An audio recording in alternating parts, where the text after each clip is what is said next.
A sunny, cool morning, I should say, Dom. Normally it's in the afternoon, but it's the morning here at Bridgewater, Rainham. Brian Berard and Dominic Damiano here with you on Thanksgiving morning for the 12th installment of the Cape Cod Cafe Cup between Bridgewater, Rainham, and Brockton. Bridgewater Rainham going for their 9th win in this rivalry on Thanksgiving Day. Now, of course, the last time these two teams played was in April, Dom, in the spring, when we had spring football, and Brockton got the victory that time, which clinched the first ever Southeast Conference title. And again today, these two teams are playing for the Southeast Conference title yet again. So I'll bring in my broadcast partner, Dominic Damiano from Brockton Community Access. And Dom, first of all, happy Thanksgiving. You too, Brian. Thank you. It's been quite the year for both these teams as they both started 0-4. I want you to talk to me a little bit about how hard it is to get the team to buy in after starting 0-4. Both teams, granted, did play some tough competition at the beginning of the year. Absolutely, Brian. Everyone knows that Bridgewater, Rainham, and Brockton High probably play the most toughest schedule in the state. So that's why they don't really have to worry about power rankings and things like that to affect their season. But to get back to your question, as far as getting these teams ready, it's tough. This is one of the biggest rivalry in the state on Thanksgiving. So we're going to send it down to the field for the coin toss at midfield. Toss it in the air and let it hit the ground. What's your call going to be? Heads. All is heads. We got a tails. Bridgewater Rainham, you won the toss. Would you like to receive or defer? Bridgewater Rainham has won the toss and elected to defer. Brockton, you're going to take the ball. What end zone do you want to defend? Bridgewater Rainham has won the toss In there, Brockton, right over here with me.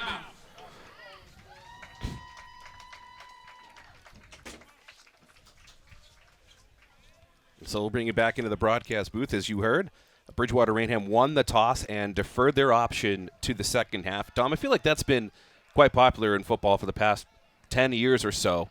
I mean, what is the advantage to kicking off to start the game? Well, in my opinion, as a former high school coach, you want to see if your defense, again, there's so many different perspectives you can take. 9 times out of 10, you want to see if your defense can do what you think they can do to set the tone for the opposing offense. Shut them down. Show them that they can't go to the outside. Show them they can't throw the deep threat. And then hopefully your offense will come on. Once you get the ball on your first possession, you can execute like you were hoping to do. Like, how it is. How it always looks good in practice. So let's talk about the away team here. It'll be the Brockton Boxers. They come into today's game with a record of 4-6. However, they are 3-0 in the Southeast Conference. Their last game was a victory over Weymouth, 33-16. Dominic, you had the opportunity to call that game for Brockton Community Access. What went right for Brockton in that game? Everything from the That's leadership. good. I mean, I can jump on it more, but I believe we have the national anthem.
Now I can elaborate on what we initially asked me.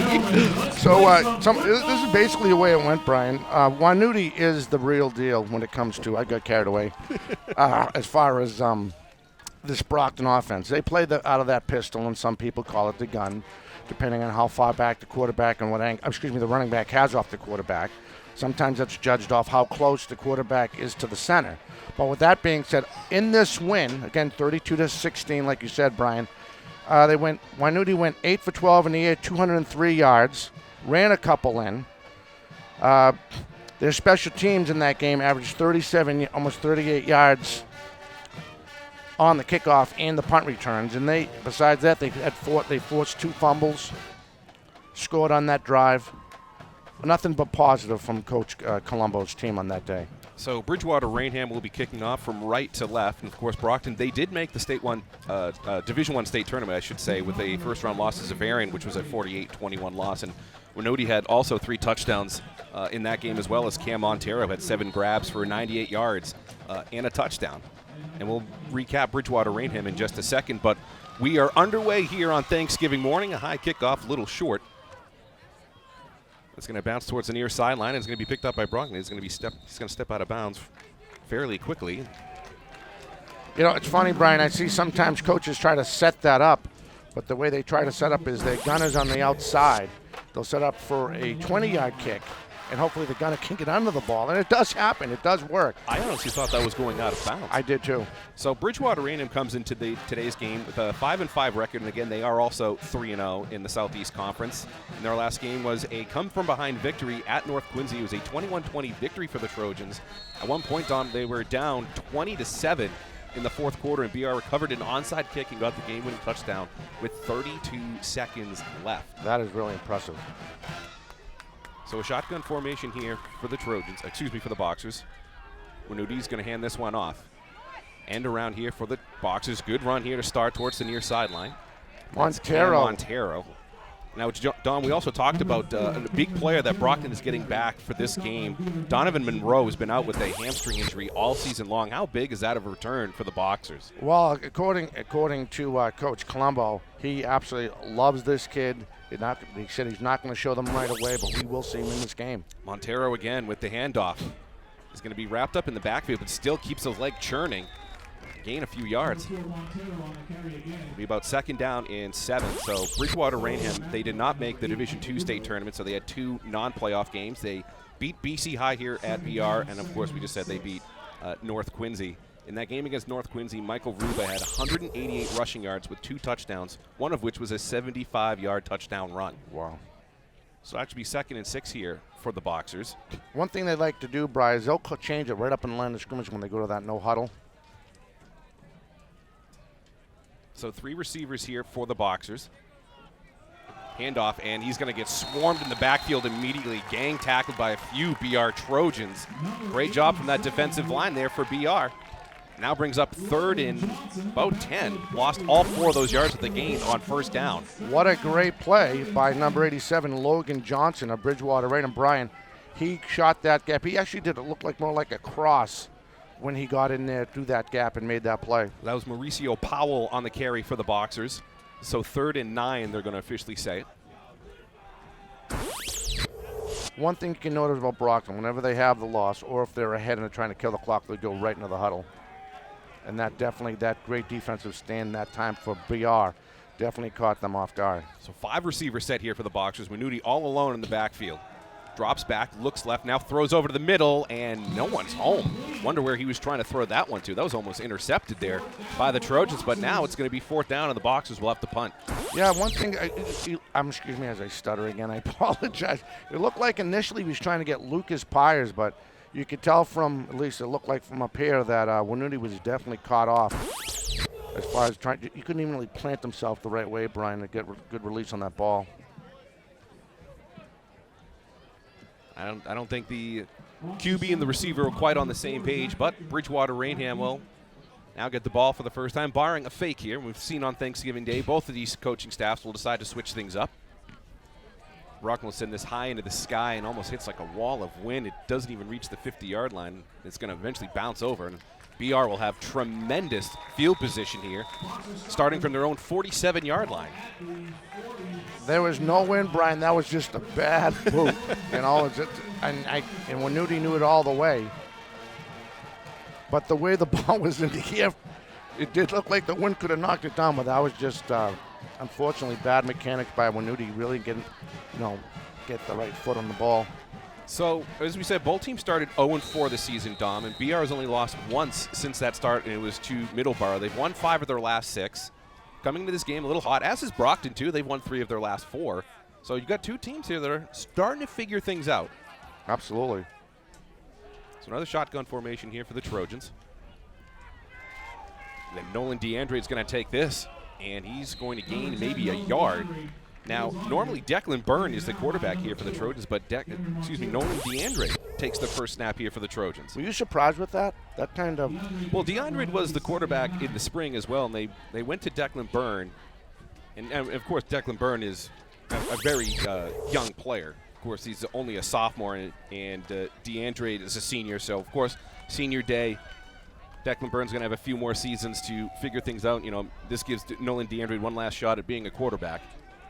So single eye formation here for the Trojans. Handoff goes to Rubo, runs right into a wall, gets back to the line of scrimmage. It'll be 3rd down and 9 here for the Trojans. And Christian Pina leading the defense on that tackle initially, Brian. They read that well. But like we talked about before, which we know, both teams are just, I mean, this is both teams' first offensive possession. They're just filling each other out. As the coaches check it out, see if they can find the biggest mistake and try to exploit it. This is Lou Pacheco's first year as Bridgewater Rainham's head coach, looking to finish above 500. I formation here for the Trojans. Play action.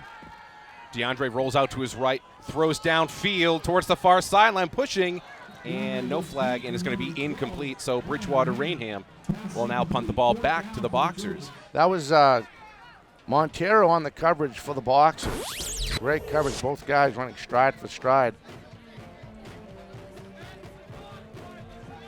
I believe that was Ryan Brennehy, am I saying that right? Ryan Braheny. Braheny.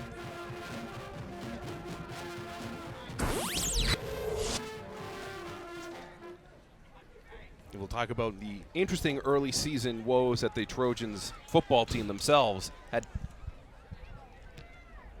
Spiral and kick, low line drive, takes a BR bounce, and Brockton's going to let this one roll and keep rolling down to about the 5-yard line. Excellent punt there for Bridgewater Rainham.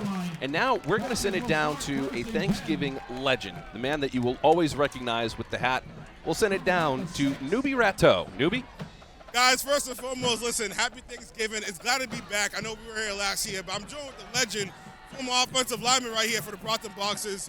Last time Brockton actually won a Super Bowl, actually, the year before that, you guys went back-to-back. Artie Diaz. Listen, Art, talk about what it means to be, to play on Thanksgiving football. What does it mean to the players? This is a great tradition. This day, even if we were bound for the playoffs or whatnot, this day was always special, even if everything was sealed up. Family, you get the most family at these games, and that's why we play to honor our families, and that's when they would come out. Listen, I know you guys back in the day actually played Brockton, not Bridgewater Raiders. So talk about how important it is to have that crosstown rivalry. I love the fact that they play BR now. I wish we got to play them in the playoffs, but I wish we got to play BR because they're your neighbors, And again, they're you maybe treat them like enemies between these lines, but they're your neighbors, and it'd be cool for these guys to bump into these folks. Brian, a little read option on that one, and all right, guys, I'm going to send it back to you guys. Listen, happy Thanksgiving. Best of luck. Happy Thanksgiving to you and your family. All right, thank you, newbies. Brockton, looks like Winati took the negative 2-yard loss there, negative 2-yard run. Throws over the middle. It's complete to Montero. Montero breaks a couple of tackles. Still not brought down. Montero's finally forced out around the 46-yard line. Great throw, great catch. Even better run, though, from Cam Montero. Absolutely. I love you, Brian. That was Christian Paul on the reception for Brockton, number 10. Excuse me, yes, Christian Paul. My apologies. I have your back, my friend. At least someone does.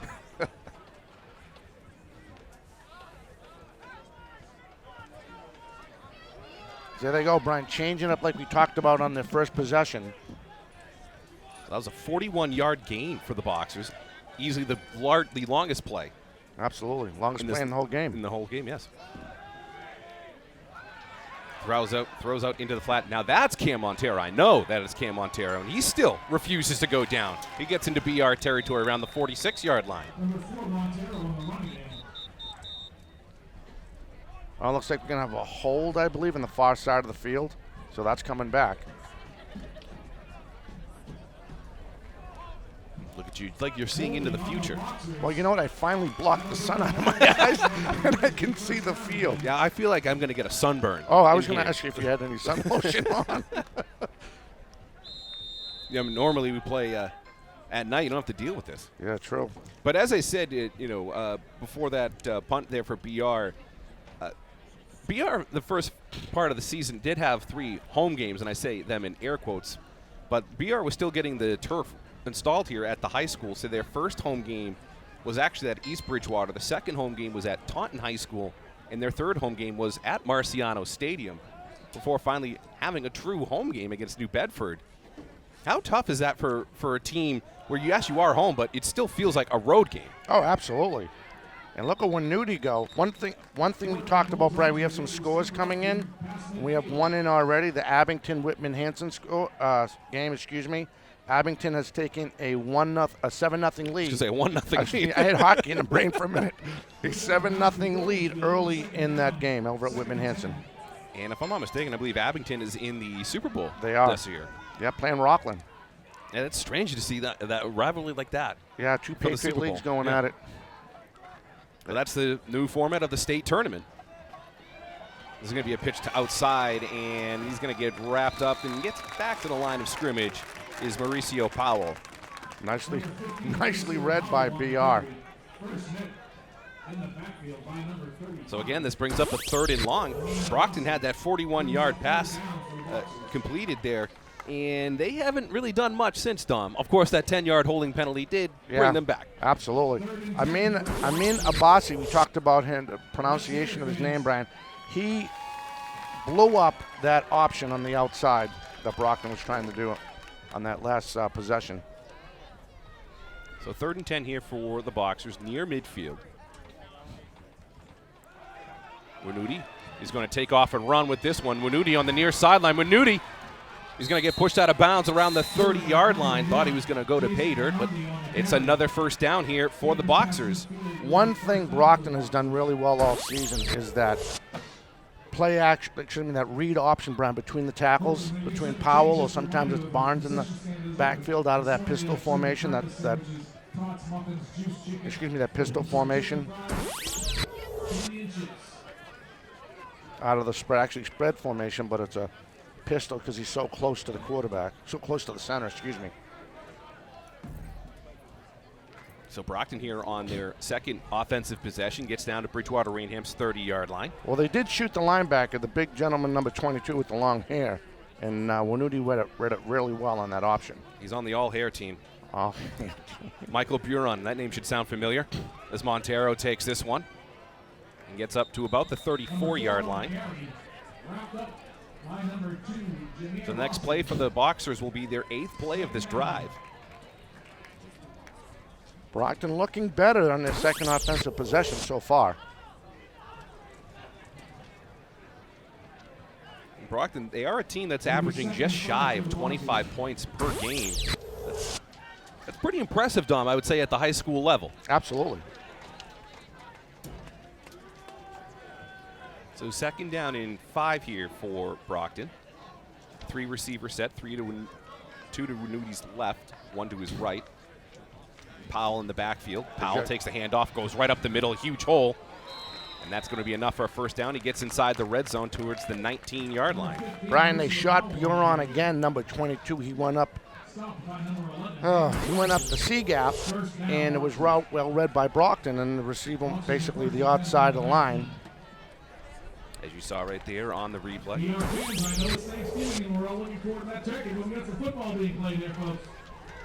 So first down and 10 for the Boxers inside the red zone, and the graphic shows up. It's my favorite thing on the scoreboard. It's the only reason why I do these games, just to see that graphic. Renuti drops back, looks left, throws towards the far sideline. It's complete. Nice little stutter step right there to avoid a tackler. Lucas Pyers. Lucas Pyers on the grab. Pass completed, number 12, Lucas Pyers. 2nd down. They're just celebrities walking in the press box, Tom. No big deal. I know, they like you. There they go, changing it up again. 4 receiver set, 3 to Renuti's right, 1 to his left. Powell in the backfield to his left. He's 2nd down and 4. Handoff up the middle. Powell goes towards the goal line. He's going to get the first down and gets inside the 5. Goes down to the 4. I think it's safe to say, as of right now, on this second offensive possession for Brockton, they are really reading between the tackles, Brian, really well, catching up, isolating that blitz. Seems like that offensive line there for Brockton is really doing a great job, allowing the holes for Mauricio Powell to run right through. But yet have not seen Donovan Monroe. But again, you don't really need him on this drive. It seems like Brockton's doing everything that they can. I mean, he's out there right now. They use him also as a tight end, as you can see him on the far side, on the right side, on this offensive line right now in this possession.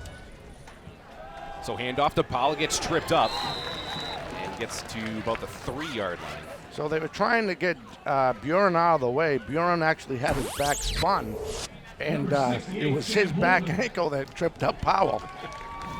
Second down for the Boxers. So second and goal here for Brockton.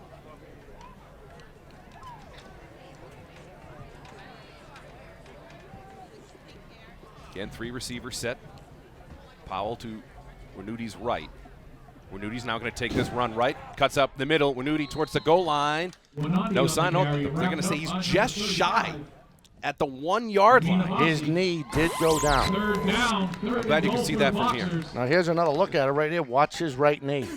This is an excellent view right here. There you go. Excellent work from John Luck on the sidelines doing camera for us. Yeah, every now and then there was this turkey hat on too. Well, everyone's going to be able to see him. That's a requirement. If you want to work on the field, you have to wear the hat. That's why I'm not on the field. I refuse to wear the hat. So third and goal from the 1 here for the Boxers. Just under 2 minutes remaining in the first quarter.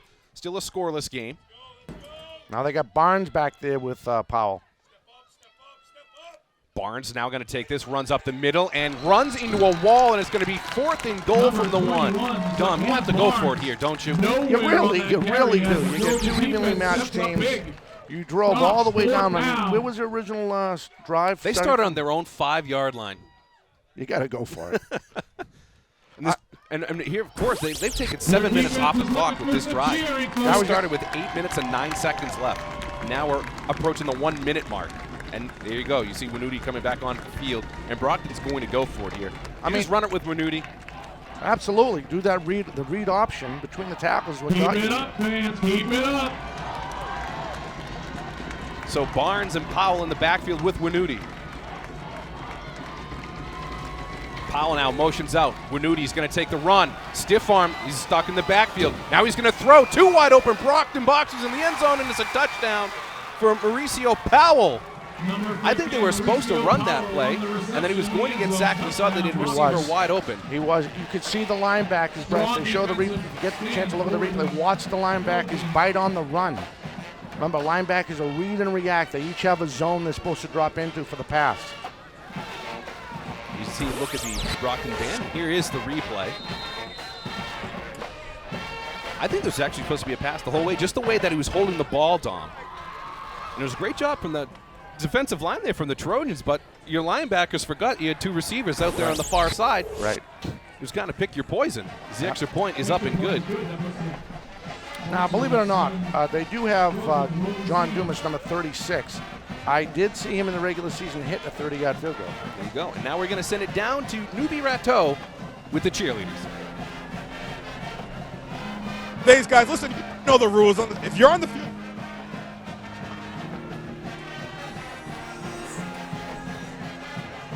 the people will.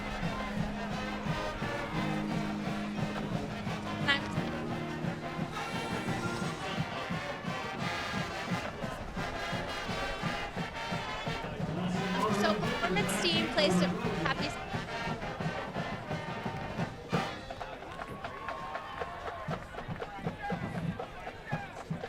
Should I restart? Okay, cool. All right, it's John Dumas ready to kick off, Brian. Low line drive, and that's going to be caught at the 25-yard line for the Trojans. Runs up the middle and goes to the 36-yard line. That's where the Trojans will start with 30 seconds.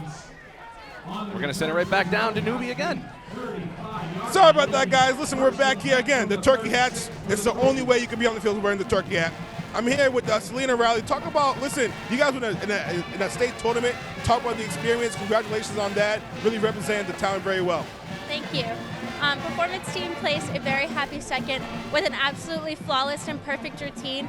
As a senior, I could not be more proud of the performance that we put out there. We ended that routine and everyone just bear clawed each other with the biggest hugs, and it was the best feeling ever.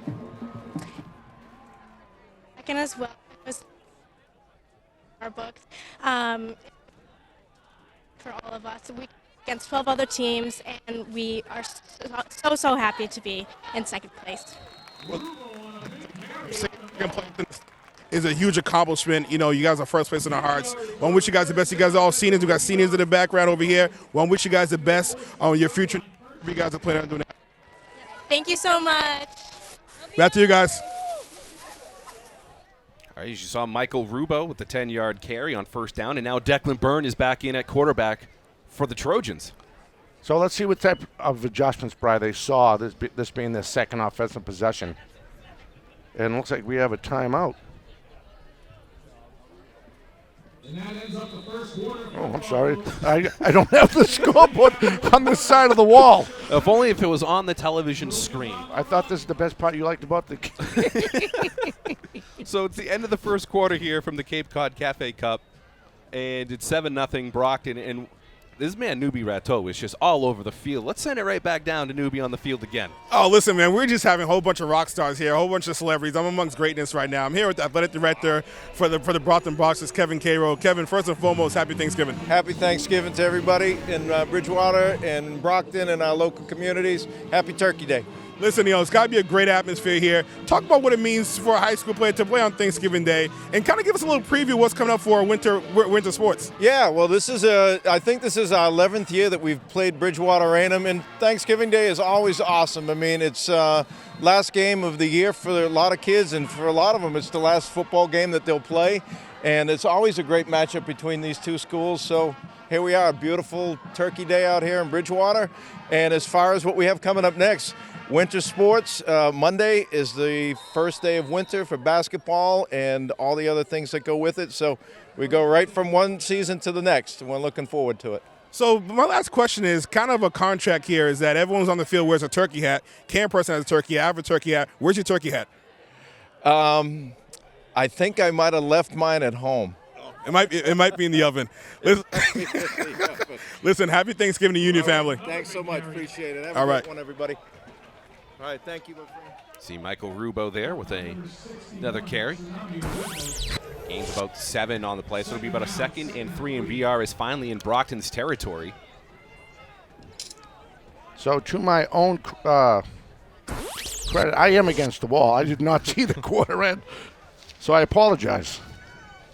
It's too bad that we have this nice brand new 4K monitor in the booth that can tell us. So 2nd down and 3. It's going to be a QB sneak there for Declan Byrne, and he's going to get plenty for the first down. Gets up to about the 41-yard line. We have another score coming in, Brian. Bourne 7-0 over Wareham. The Battle of the Canal.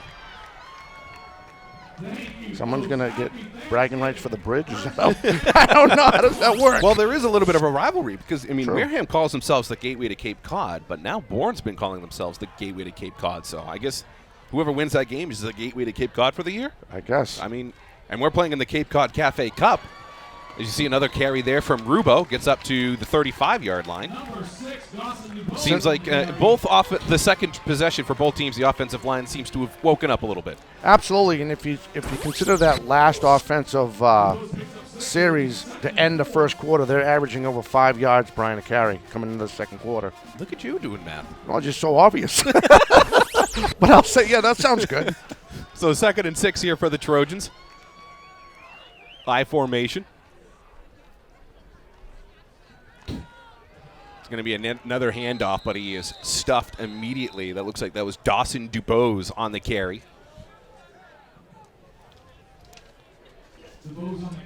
So a 3rd and 4 coming up here for the Trojans with rolling on 10 minutes remaining. That was Aaron Russell for Brockton, number 71, leading that attack, Brian. With Brian Berard and Dominic Damiano here with you on Thanksgiving morning, a joint production between Brockton Community Access and Bridgewater Television. Always a good time when the both of us get together and do a BR Brockton showdown. Or a BR basketball game. So 3rd and 4 here for the Trojans, 2 receivers. Byrne drops back, hands this one off to DuBose. DuBose cuts left, tries to get towards the first down marker. He's going to be just a little shy. Gets to the 32. The last two plays, Brian, Brockton is starting to pick up this BR offense. They're reading the ball a lot better now. Looks like Declan Byrne is coming back onto the field. If you're BR, you go for it. Absolutely. Absolutely. Why not? Right not. Exactly. You only had 2 bad short runs your last 2 tries. Besides that, you've been moving the ball over 5 yards to carry. And look at this formation that they have. Handoff. Rubo up the middle, gets it. Gets up to the 29-yard line. It's a second first down on the drive here for the Trojans. And their next play will be their 8th of this drive. So both teams only had a handful of plays in their first possessions and punted. And now, both chewing up a lot of clocks. This may be a 1-hour game, Dom. Yeah, yeah, right.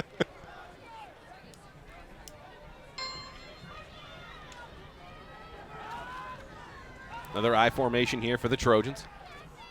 2 receivers set. Handoff, Rubo out of the fullback slot. He gets up to the 25-yard line. Got another update from Bristol Plymouth. The Craftsmen, how are they doing? They are unfortunately losing to their rival Blue Hills. Let me make sure I get it right.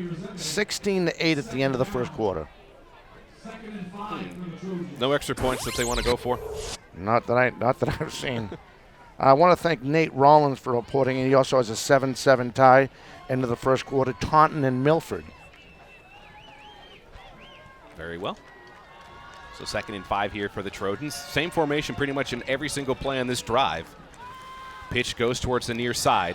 DuBose takes it. DuBose a couple of cuts. DuBose towards the near sideline.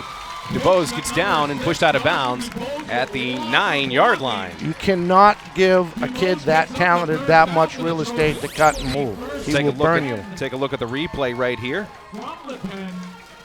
Some great lead blocking there for the Trojans' offensive line, and Dawson DuBose saw the holes and did what he needed to do. We're going to call that 1st and goal from the 10-yard line, folks. Like I said, Brian, a kid that talented, you can't give him that much real estate to move and use his God-given ability to get away from any defender, and that's exactly what he did.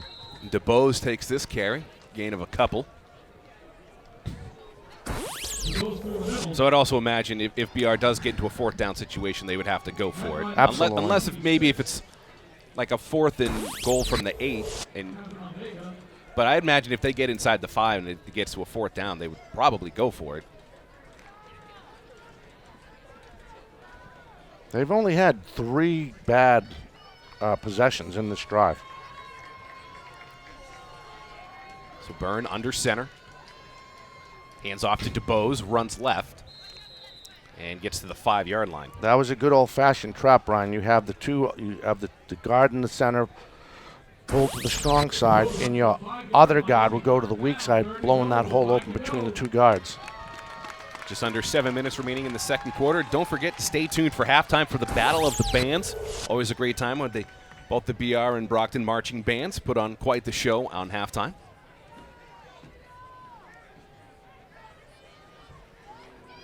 So 3rd and goal from the 5 here for the Trojans. Rubo and DuBose in the backfield. Byrne under center. Rubo shifts to the right.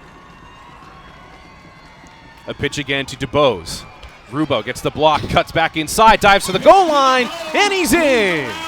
A touchdown for Dawson DuBose on the 12th play of the drive, and the Trojans get on the board. Again, you can't give a guy that talented, Brian, that much room to move, and he did exactly what he had to do. Great heads-up running. Take a look on the replay right here. That was a nice block there from Rubo on the edge so DuBose could cut back and dive for the goal line. Well, you notice how they set that up to before they snapped the ball, Brian, to an offset eye. Take a look at the extra point here. Snap, good, ball down. Kick is up, and it is good. And we are tied at 7 apiece here from Bridgewater Rainham Regional High School on Thanksgiving morning.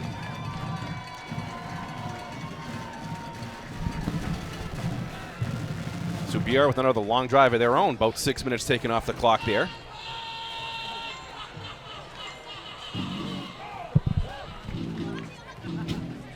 So let's see how the Brockton Boxers respond. And Dom, I've had the chance to call a few BR games this season, and a lot of times BR has done that pistol formation. Haven't seen it at all yet today. Of course, on that drive, they just went I formation. And then they went offset I to get that couple lead of block. times. Yeah, and that was a great call. That was a great adjustment.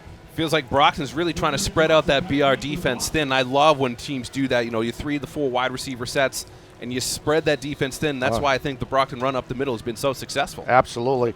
We have another update from Quincy, North Quincy, Brian. After 1 quarter, no score from Memorial Park. Very well. Kickoff goes towards the far sideline. I'm going to cut this back towards the middle of the field, and that's going to be Michael Victor on the return, and he's going to get up to about the 30-yard line. So it's going to be interesting to see how here's his return here. Great swarming and great pursuit by the BR special teams, Brian, on that. I feel like a lot of times, though, you set up a kickoff coverage, and they're going to kick it towards the left. So many times if the receiver can get some space on the outside and get towards the middle of the field or even the opposite sideline, I feel like those returns can be huge. But luckily for BR, stopped them at, I believe they're going to list that at the 31-yard line.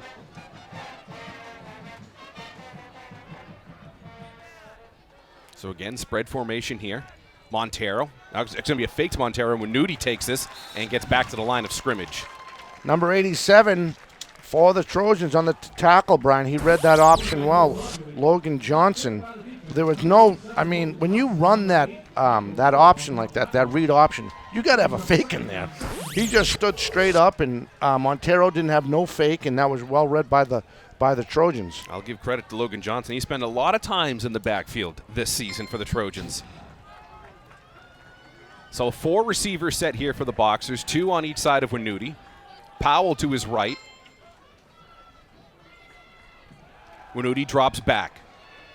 Johnson is there for the sack. I think he lost his footing a little bit, made the sack a little bit easier, but still, there's Logan Johnson. I said he spent a lot of time in the backfield, and that's the first sack of the game. He must have heard you, Brian. He did. He really got through that. If we can see that again, watch how he goes through that B gap on the from the right side of the defensive line of scrimmage, and yeah, Winuti definitely lost his footing. So it'll be a 3rd and 21 here.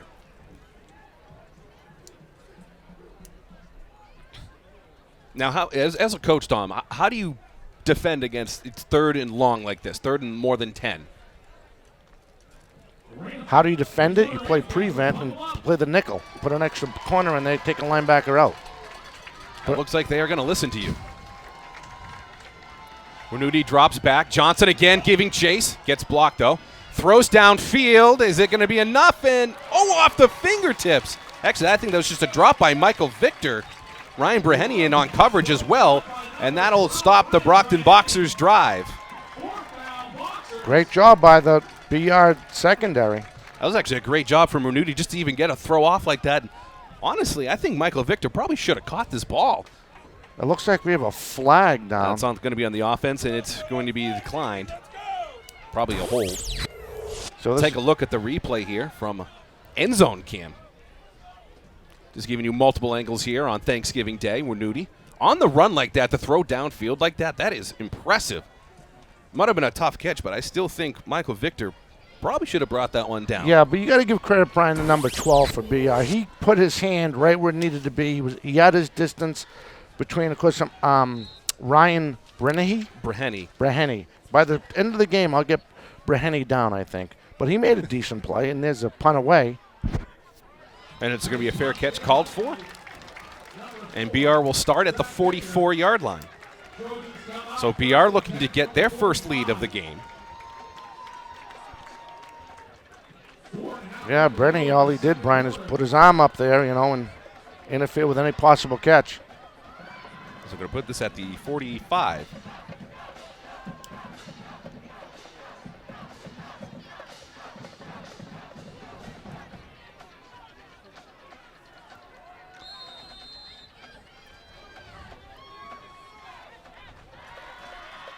They're staying with that I formation look. If it's worked so far, handoff to Bose. Finds a hole right up the middle, gets to midfield, gets into Brockton territory, into the 49-yard line. Gain of 6 on the play. They just blew up on that ISO, Brian. They blew up number 75 for Brockton. Let's watch this right here, Brian. They took number 75, Boston, right out of that game, right out of that. Great blocking by BR.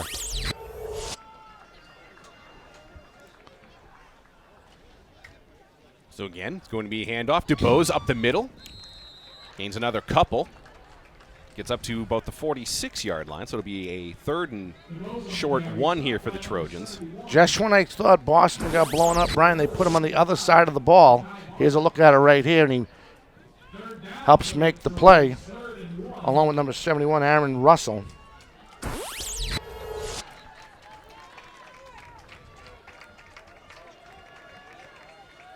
How's that sun over there? Very good. These sunglasses are doing wonderful. It's going to be a run. DuBose breaks a tackle and gets just enough to get the first down to keep the chains moving for the Trojans. Carlos Tomas, initially had him for the loss, Brian. He couldn't finish the play.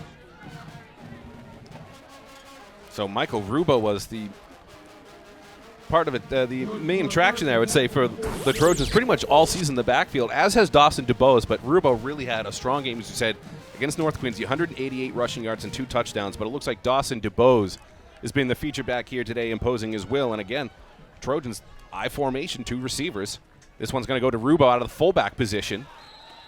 Another trap. They just took off for 5 yards. Great play, great call. It's up to the 39-yard line. There's a look at it right here. So Vega comes in, Brian. It looks like that Boston's going to take a rest on the defensive line for Brockton as they go with this 3-man front, and they do have a outside linebacker.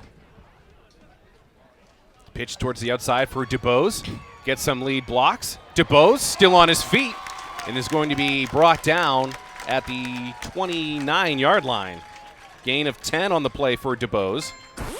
And another first down for the Trojans, their second on this drive.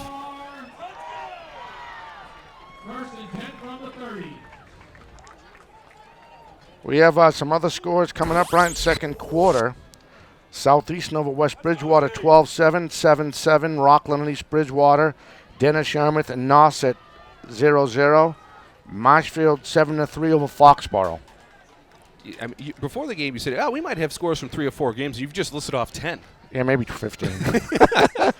Declan Byrne rolls out to his right, throws near side, and it's dropped.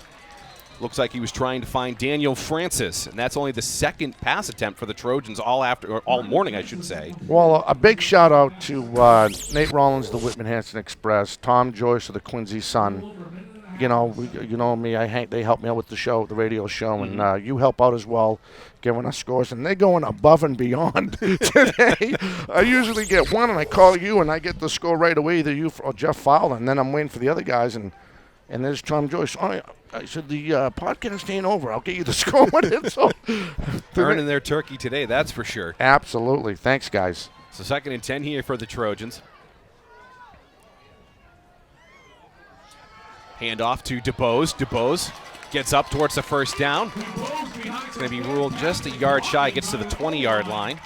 Brian, another offset play. Fullback goes left. Your tailback goes right. And the Trojans will take a timeout. So while we have this timeout, Dom, you just mentioned the show, 4 Deep Sports Talk Show. Talk to us a little bit about 4 Deep Sports Talk, John. Yeah, sure. Thank you, Brian. So I've been doing it since 2007. It's a high school youth sports radio podcast video show. We We do it out of Attleboro on 1320 AM WARA. It podcasts live via their YouTube channel. And of course, I have the link off the website. It's a passion of mine, which you know through years past, about giving these kids some recognition that they don't usually see until a team does make the playoffs or the state finals.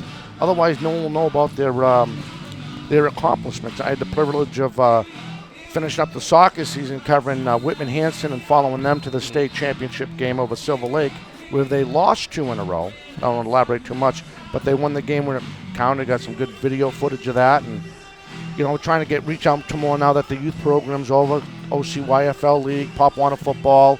Try to get those champions on. There you go. And I know you say it's about high school and youth athletics, but you've also had on Manny Del Carmen, World Series champion, on your show. He's lucky. He's lucky I have him.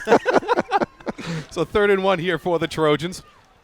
All sorts of options, but it's going to be a play action. Byrne throws it to the end zone, and it's almost intercepted. Looks like he was trying to find Zachary Marvel. Great coverage by Brockton and Malachi Johnson coming over. Here's a look at it right now, Brian, and they played that full house look in the backfield with the three backs. Now Trojans have a 4th and 1. I would imagine they were going to go Absolutely. for it. I mean, they're not calling that play on 3rd down if they're not going for it on 4th down. No, but that's a look we haven't seen all game, Brian. That full house look. You have everybody. You got a fullback, a running back, a tailback. You name it. Well, options are good. Options are good, especially when you have the talent to do it. And they do it again. Here's the same look, Brian. And now everyone shifts out. Single eye. And looks like we're going to get a timeout from Brockton, and we are. Timeout, Boxers. Going back to your show there, Dom, you said you're going to have Whitman Hanson on your show. When is the show? When can we watch and see it? You can watch it Saturdays at noon to 1. Again, you can watch via off the website. Go to it's actually WARA's YouTube page.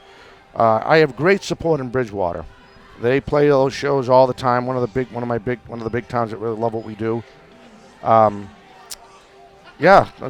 can listen to it on WARA. You can listen to audio via their listen link off WARA. I have great support with the Attleboro people. Mm-hmm. Again, it's been a lot of fun. Now, I believe you can also watch it on Bridgewater TV. Correct. Brockton Community Access, and the Rainham channel. Yep, and you can watch it in Foxborough, Sharon, Easton, Old Rochester, New Bedford, Fall River. For all those people watching this. Right. But, sometimes people do care about what the other towns are doing, But then you have some towns that, why is this on our channel? It happens. So a 4th and 1 here for the Trojans. Handoff, Michael Rubo up the middle, and plenty for the first down. Gets to, I believe they're going to say that's the 18-yard line. I'd like to see the blocking assignment. Was that a wedge block or a trap? Looked like another trap. And they just blew that right open. First and 10 from the 19. So a fresh set of downs here for the Trojans. Here's that shotgun formation, 4 receiver set. Rubo in the backfield. Actually going to be a little end around there. Daniel Francis gets to the far sideline. He's going to get pushed out of bounds around the 10-yard line. So even though they're spreading out that offense, they're still not going to run right up the middle as they've been so successful the last drive. They're going to try and now spread that defense out even more by running towards the perimeter. Absolutely. And the other thing, Brian, if you think about it, I can count on maybe one set of 5 different plays in this offensive drive. They've averaged less than 3 yards. Everything else has been more. Hope that made a little bit of sense, but absolutely, just need some directions to get there, but we did. And again, another 4 receiver set here. Rubo in the backfield to the right of Declan Byrne. Some more motion. Now it's going to be a handoff to Rubo. Runs left, and that's going to be enough to move the chains again. Gets inside the 10-yard line. That looked like a little counter, Brian, like they faked to the back in motion, gave it to the lone running back, and just blew up that left tackle. Looks like Zachary Marvel was a play action too, and then Rubo ran left. Yeah, they ISO'd that left tackle. Great job by Bridgewater Rainham. So it'll be a 1st and goal for the Trojans from the 8-yard line. 12th play of the drive coming up here for the Trojans. With 45 seconds remaining. We had a timeout called. There it is down the red zone graphic.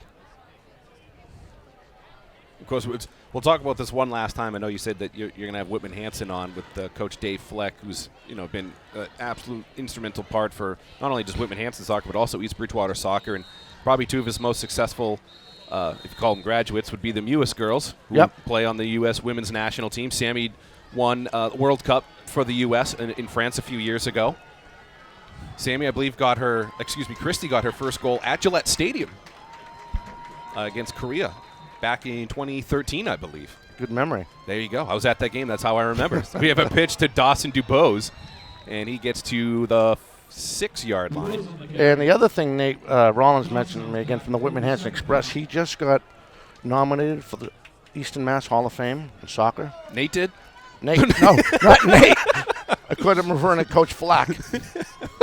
Handoff to Dubose, runs right, runs into a wall, still keeps the legs moving. Gets up to about the 3-yard line. If it goes into the Hall of Fame. Oh, that'd be awesome. But Dave Fleck absolutely deserves that honor. Absolutely. One of the best soccer coaches. And, of course, a lot of his players do end up at Bridgewater State University. Get another timeout called. So 18 seconds left. It'll be 3rd and goal from the 4-yard line. This is big. Brockton cannot answer right now what BR is throwing at him. And it's, like I said, 5 times since they've had this ball in this offensive possession, they've averaged less than 4 yards. Not just, visually looking at it, They've really been blowing up that offensive line. One thing that hurts Brockton is when they go to the 3-down lineman, they try to put that outside back on the outside, on the strong side. BR's too talented enough.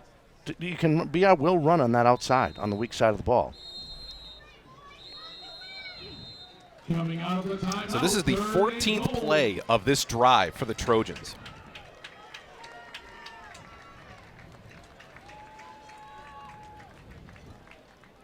$18 on the clock. Offense steps up to the line. Here we go, folks. The Trojans have one timeout left. If they decide to run and not get in the end zone here, they have that one final timeout. Brockton has 2. Full house look, Brian, in the backfield. Byrne, play action, rolls right. Byrne throws. He's going to just throw that one away and save some time.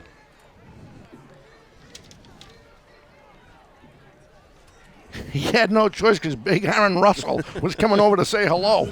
So 4th and goal from the 4-yard line. 12 seconds left. Now BR does get the ball to start the second half.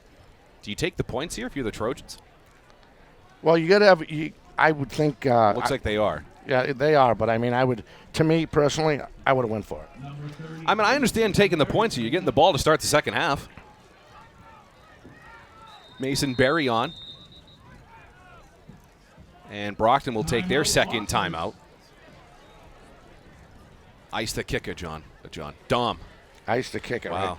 Wow, thanks. John is not going to be happy that I called you. How about me? Some guy walking around with a camera and a turkey hat on his head. He's a good guy. He's provided us some great angles, though, here today. They all have. So normally, if you bring our big BTV production truck, we'll have 3 cameras. But today we have 5-camera special. John Luck, of course, on the field. We have Jeff Fowler. And I got to give Jeff Fowler some props here. The guy has a walking boot on and is doing camera on a platform. Yeah, he has surgery coming up, too, right? Yes. A lot of good people in both production teams. So Mason Berry on again to attempt the 20-yard field goal.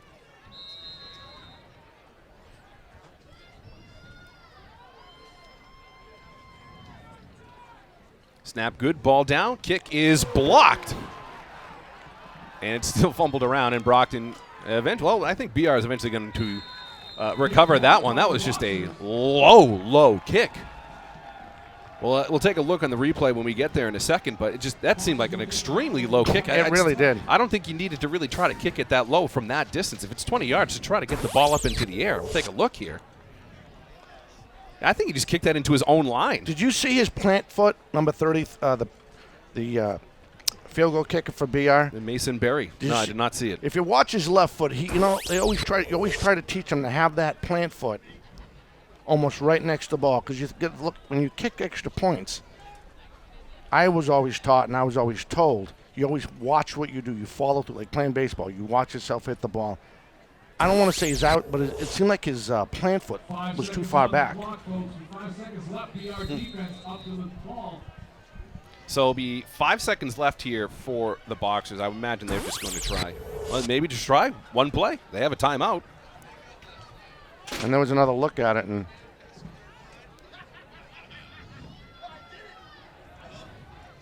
Wanuti, there's a flag thrown, so that's probably going to come back, and he airs this one out. What a throw from Wanuti, and it's complete! He completed that pass, oh my goodness, to Christensen Paul.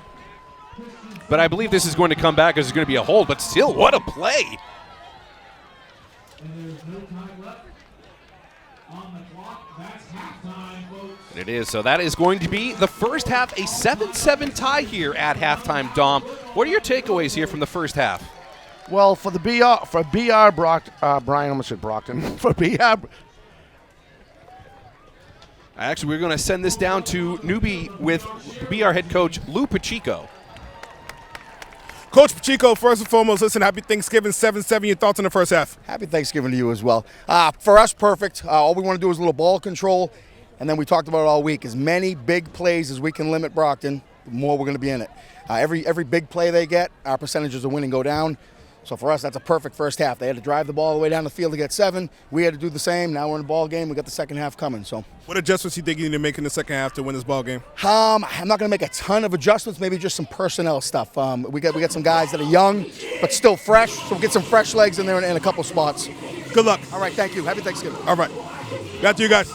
Thank you, newbie. It was BR head coach Lou Pacheco. So, like I said, Dom, what are your takeaways here from the first half? Well, thank God Coach Pacheco could answer the first question. He's not going to change much. He just has some personal moves. Not personal moves, but roster moves he's going to make. Thank you. That he's going to make offensively and defensively. I wouldn't change anything offensively. You've been averaging over 5 yards a carry. Again, I think I counted 5 times in that second quarter they averaged less than 5 yards or less than 4 yards. Defensively, they got to try to slow down on their stunts when they shoot Buron and they try to get him on the weak side blitz on the BSC gap. I think they need to stay away from that. They need to have the linebackers read and react better. That's why Montero and Johnson, I believe it was Johnson and Victor, were wide open on that Brockton touchdown. As far as Wanuti, that kid's as the kids would say, that kid's a beast. He's a player. He is a player.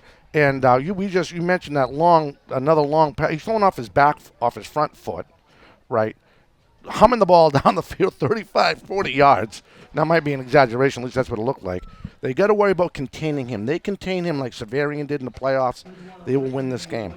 As far as my opinion, as far as Brockton, you got to let Wanuti run that play action. You got to run that read option offense out of the spread, and try to get BR to bite on it, which they have. But BR is doing a better job watching that between the tackles. That's their bread and butter.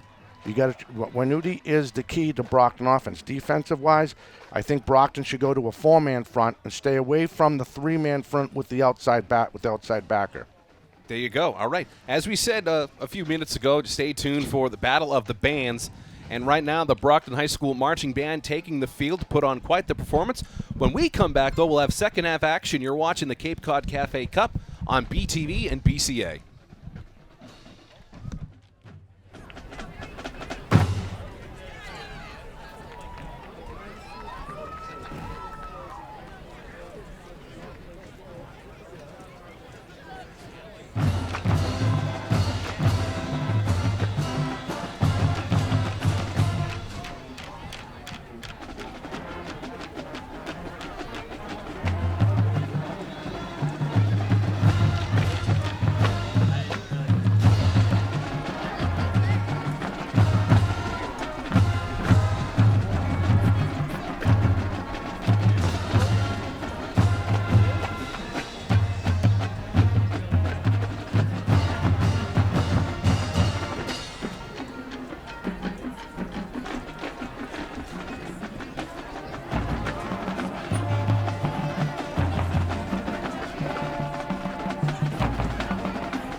give a big warm VR welcome.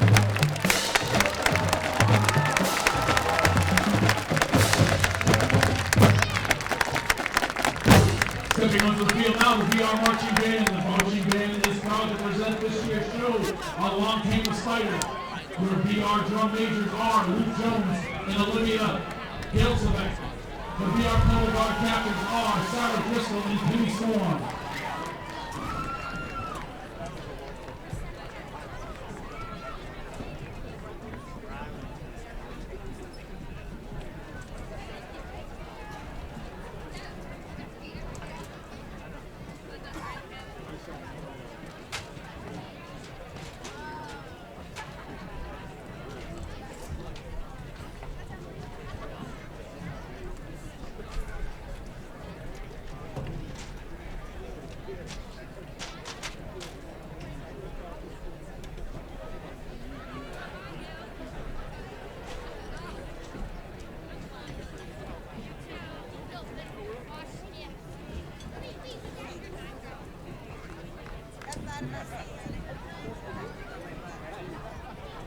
Luke, is the band ready?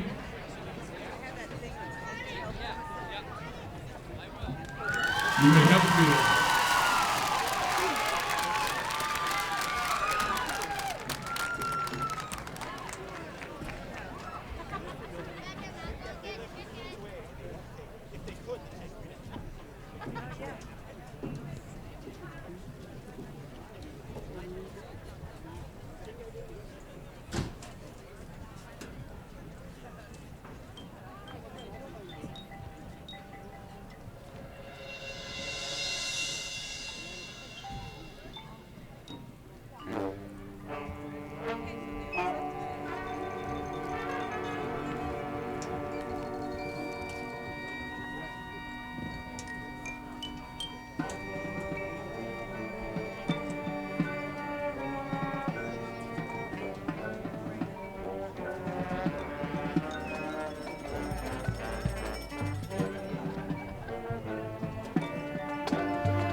Welcome back to Bridgewater Rainham Regional High School. I'm Brian Berard alongside with Dominic Damiano. You're watching Bridgewater Television and Brockton Community Access coverage of Thanksgiving Day football. It's a 7-7 tie here as we start the third quarter.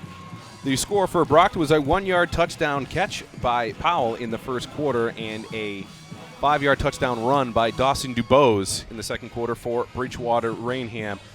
Dom, just a quick recap of the first half, and what do you expect to see in the second half?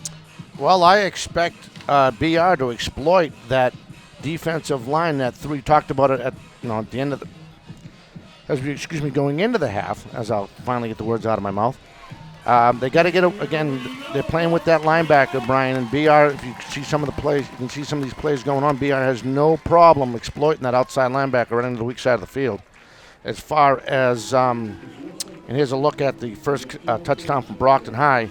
The other thing is, you and I both know, Wanuti, if he runs that offense, he knows they have the talent. BR has to isolate that. They got to put a robber, maybe put Pure on, watch him all day, and take away that threat, especially when they do that read option out of the spread. So, Dom, it sounds like you also have some out-of-town scores for us here on Turkey Day. We do. We have at the half, Blue Hills is leading. Bristol Plymouth 26-10, 26-20. I apologize, 26-20. Other scores around here. Attleboro, North Attleboro is beating at the halftime, beating Attleboro 7-6. Marshfield has a 13-6. Mansfield has a 13-6 lead over Foxborough. Situate has a 14-6 lead over Hingham. At the half, Abington has a 17-0 lead over Whitman-Hanson. Cohasset has a 35-0 lead over Hull. Two Super Bowl teams. We talked about this when we were up the air. Both teams, one team's going to Division 7 Super Bowl. The other one's going to Division 8, I believe. Nauset and Dennis Sharmuth, no score at the half. West Bridgewater, at the time it was, East Bridgewater, they were tied at 7 with Rockland, but we talked about how Rockland most likely going to save their players for the Super Bowl. Southeastern 12-7 at the half over West Bridgewater. That's probably a different score. We're hoping to get some more scores. Bourne still has the lead over Wareham as far as what I have in front of me, 7-0. Taunton and Milford tied at 7. And I know we talked about 5 scores, but we're really getting a lot more. And again, big thank you to, and the other one is Quincy. And this is from Tom Joyce, the Quincy son. Let me try to get that. He just sent that to me. I apologize. I believe it was 6-0 North Quincy over Quincy at Memorial Stadium. There you go. And and I do have one more. One more. Here it is. Look at us. The Lakers, Old Rochester is beating Apponequet 21-0 at the half. There we go. Bridgewater Rainham will receive the second half kickoff here. Let's see if getting no points at the end of the first half comes back to haunt the Trojans here in the second half. Going from left to right, very little wind to speak of here this afternoon, though it is a little chilly. At the start of the game, I should say. Right now it's about 50 degrees out there and very little wind. If anything, it's going from the near sideline towards the far sideline.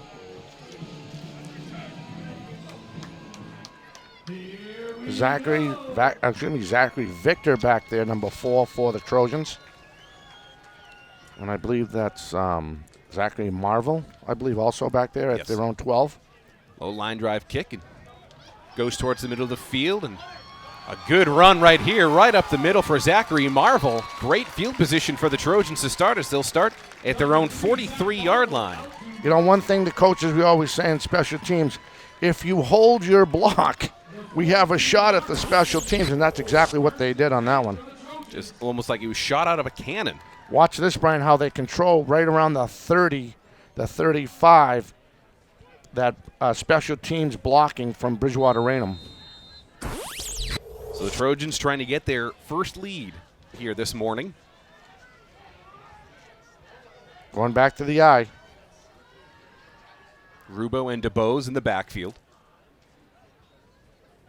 Dawson DuBose is going to get the first handoff, and he is met immediately at the line of scrimmage by Carlos Timas. So I think it's pretty good. I mean, that's only one play. It looks like they have a spy on DeBose. Am I pronouncing that right? DeBose, yes. If you saw that corner come right up and make that play, I should say the linebacker. That was one thing that was bad with Brockton, Brian. Their linebackers were reacting way too late, and DeBose took advantage of it. So 2nd and 10 coming up here for BR. Again, there's that I formation with DeBose and Rubo.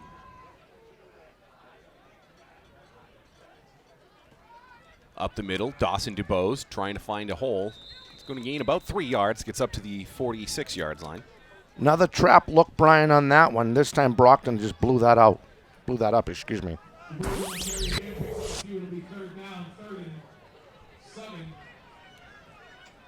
So a 3rd and 7 here. Now, the running attack has been pretty successful for the Trojans, especially in that second quarter. But can you really rely on the ground game to get you 7-8 yards here that you need the first down? Or do you try and throw? Well, they proved their run game averages over 4 yards a carry.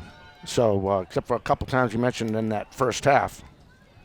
So a shotgun formation, 4 receiver set. Byrne drops back, looks over the middle of the field, trying to find Braheny, a little low in behind him. So it'll be 4th down. And we'll send it down to Newbie Ratto on the field. Newbie? 4th down. How's it going, guys? I had a chance to talk to defense coordinator Carlita Weaver and some on the coaching staff. He said, listen, the fact of the matter is this. It's just execution. I said, what do you guys need to do better? He said, execute. You know, it's a matter of just running their offense, you know, playing, making defensive plays, making tackles. So he said if they do that, he sees them win this game. It's just a matter of execution, and, you know, that's a frustrating part on their end. Thank you, Newbie. Execution, Dom, came down to here for Brockton as BR punts this one away. Spiraling kick, and the fair catch called for, and it's going to take a Brockton bounce. And the Boxers will start at the 31-yard line. Do you feel like the Brockton Boxers had some execution issues there in the first half after that touchdown drive? Yeah, but the execution wasn't happening. You know me, I'm for both teams here, but BR did the right thing. They were blowing up those big Brockton plays, and it was execution. But you got to give your hats off to that BR defense when they went to the nickel and they took out that extra back and put another defensive athlete in there, another defensive back. We'll give credit here to the Brockton defense right here, forcing BR into a 3-and-out to start the second half, and now Brockton trying to retake the lead here with their 4-receiver set. Powell to Anudi's right. Play action. Renudi drops back, throws it deep downfield, has a receiver. Can't catch him in stride. And that's just over the outstretched fingertips of Michael Victor. Going for the deep ball right here to start the second half, Tom. You like that call? I do, because you have to open up the field. You can't, BR has shown they can get in that line. Here's another look at it right here. I will say I absolutely love the play call. You got to go for it here. You got to change something up. Yeah. I mean, it felt like the second time that Brockton had the ball, they were unstoppable. We figured that was just going to be the whole afternoon. And, of course, BR on defense made the adjustments. And now Brockton's trying to give BR something else to think about here, as we have another 4-receiver set, 3 to Renudi's right, 1 to his left. Still Powell in the backfield. Montero in motion. All-out blitz here. It's going to be a nice screen pass here to Powell. Powell catches it, finds a hole right up the middle. Powell into BR territory finally is brought down at around the 40-yard line. Now, let's talk about that little slip screen they just did, Brian. One thing that hurt Brockton in the season, here's a look at it, is Wanudi's motion to get the ball over the lineman. They tried that in Severian, they tried that in Weymouth, and both teams were able to blow that open. And when we talked about execution, that was perfectly executed by the Boxers. I feel like also, too, that the motion there from Montero to the right, as you see Powell get a handoff here, goes up the middle. That motion for Montero, to his left, gave the BR defense something else to look at. And then you had that screenplay, and it was a huge gain there for the Boxers. It was a 29-yard gain on that screen pass.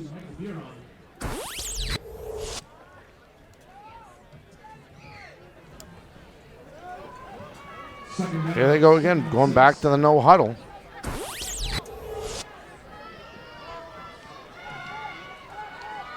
The 3-receiver set here. Wanudi rolls out to his right, is going to take off now. and run towards the right, and he's going to gain maybe a yard to get up to the 35-yard line. One thing coaches hate is when you have your athletes standing up as your ball carrier and no one's blocking. Like, watch this right here, Brian. On the keeper, he tries to go off that right tackle using the slot back and that receiver to block. And when they're standing up and they're going down, someone obviously missed a block. So it'll be a 3rd and long 5 here for Brockton inside of BR's territory. And we're going to get a timeout called here by Brockton. Early timeout here in the 3rd quarter. See if that comes back to haunt them. If this game stays close into the 4th quarter, might be nice to have that extra timeout, but Peter Colombo does not like what he saw there, the offensive formation. Absolutely. So he smartly calls a timeout. I think it also had to do with that last run, that keeper on the option. It wasn't even an option. He was just booting it up the right tackle. And I don't think they like these guys got to hold their blocks. And I think that's one thing you got to repeat to these other guys. If we're throwing this play, you guys have to hold it and BR beating the blocks.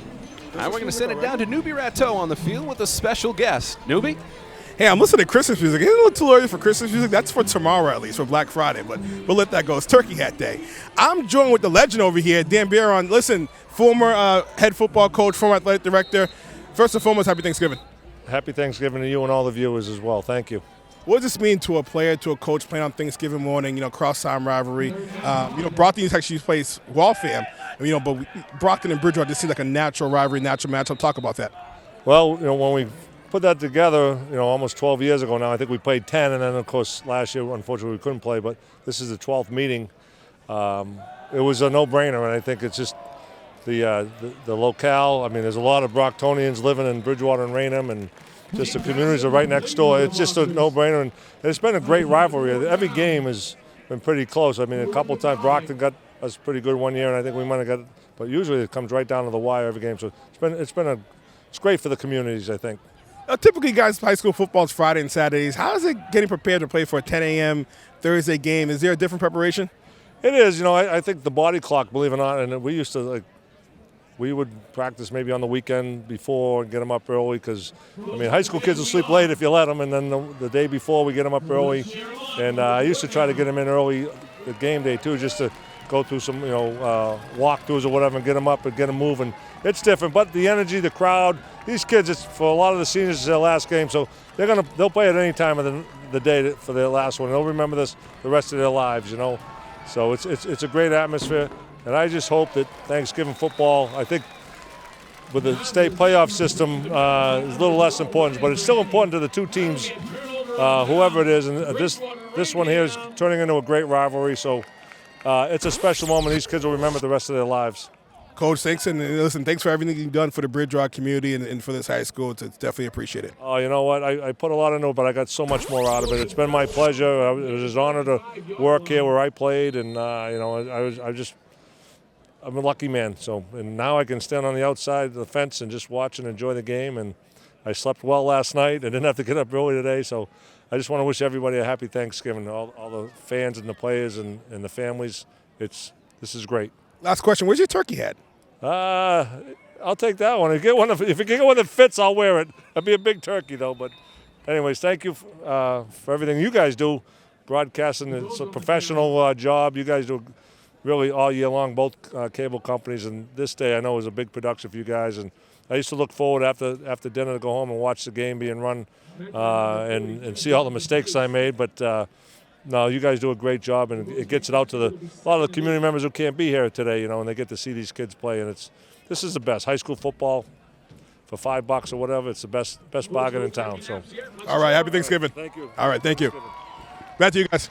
Thank you, Newbie. Of course, Dan Bjorn, the legendary head football coach and athletic director here at Bridgewater Raynham, has over 200 wins to his credit as head coach and a couple of Super Bowls. Glad that he gets to finally come back here as BR completes its first pass of the afternoon, but it was only a gain of 2.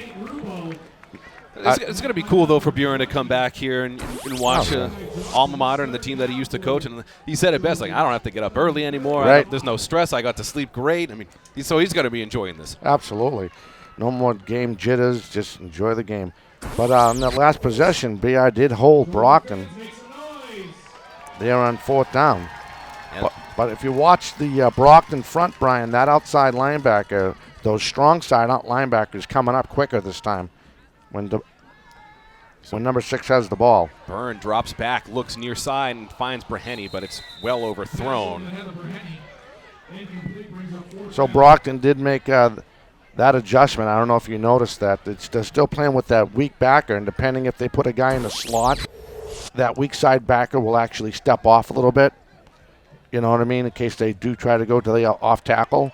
And then the strong side backer, Brian, I've noticed, is coming up quicker when they go to his side of the ball. So a 4th and 5 here for the Trojans, and they're going to punt this one away. Okay, I was going to say, I don't see a punter back there, but I saw a return man for the box, and I said, something seems up here.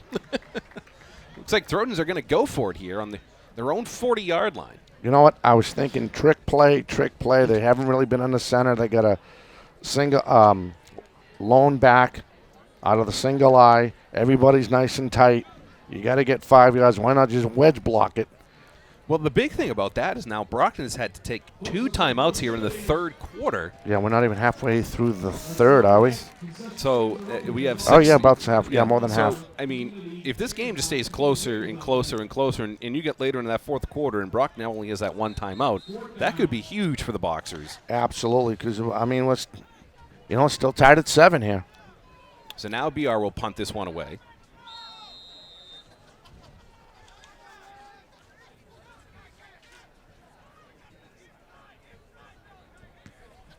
Spiraling kick goes high. And it's a muffed punt. Looks like Bridgewater Rainham may recover this one.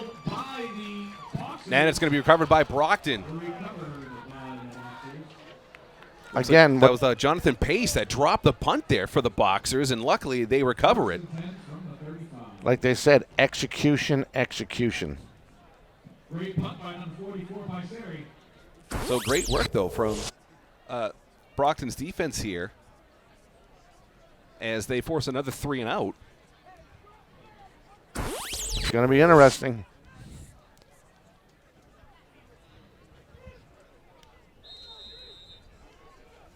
So far in this 3rd quarter, 2 punts from Bridgewater Rainham and a turnover on downs for Brockton. I have to apologize to the guys in the truck. They're sending us some excellent replays. And with the glare, I'm not watching, can't get on the monitors. Wanuti right here. Wanuti runs out to the right, being chased down, and he's going to gain of about 4 or 5 yards. There's another look here, right, Brian, the keeper. Of course, from an end zone cam. It's a cool little camera angle that we don't normally get to experience for football. Absolutely. I thought he got 5. It looks like he only picked up 3 on that last carry. So 2nd and 7 here for the Boxers. 4 receiver set. 3 to Renuti's left.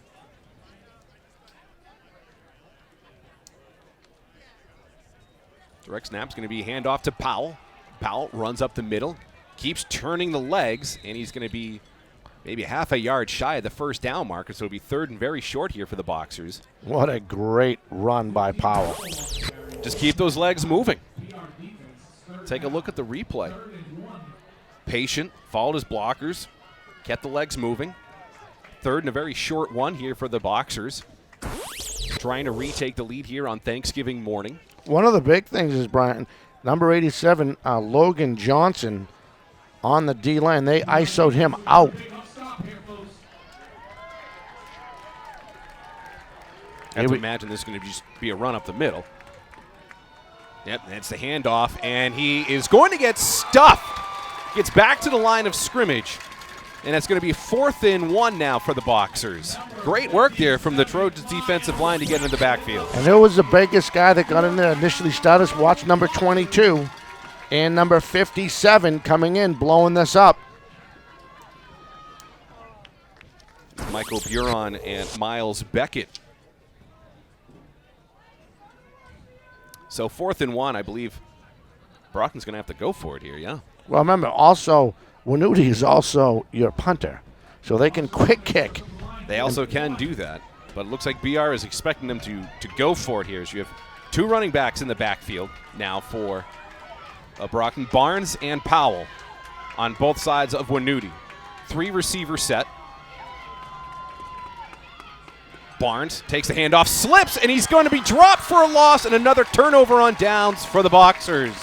Looks like he lost his footing right there, Dom, trying to set the edge, and Bridgewater Raynham takes over with very good field position. Absolutely. Never really got the edge. Watch him slip right there at his own 39.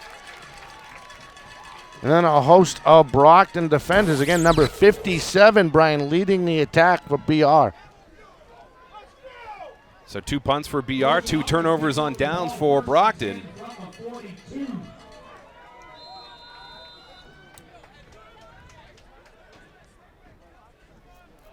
So BR will take over at Brockton's 42-yard line.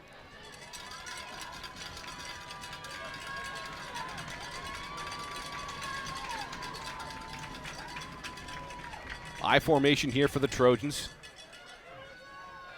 Handoff goes up the middle. DuBose takes this and gets to the 40-yard line. I beg your pardon. That is Dawson DuBose. Yep. Sometimes 6 and 8 are a little tricky to read. True. True, especially when the sun's in your eyes, you're wearing them fancy sunglasses. Yeah, these fancy free sunglasses. I mean, hey, big hats off to the Brockton front three. I apologize, we missed the replay on that one, but their backers are now stepping up big time here for Brockton. Yeah, they're not allowing BR to get these big yards. And then there we go. And there's the first flag that we've seen all day. Oh, excuse me, I believe it's going to be the second accepted penalty. BR had a hold. And it's going to be offside, so a free 5 yards here for BR. Brings the ball up 5 yards. Start that down again. All right, we have another update. Looks like Wareham has taken the lead over Bourne in the third quarter, 16-14.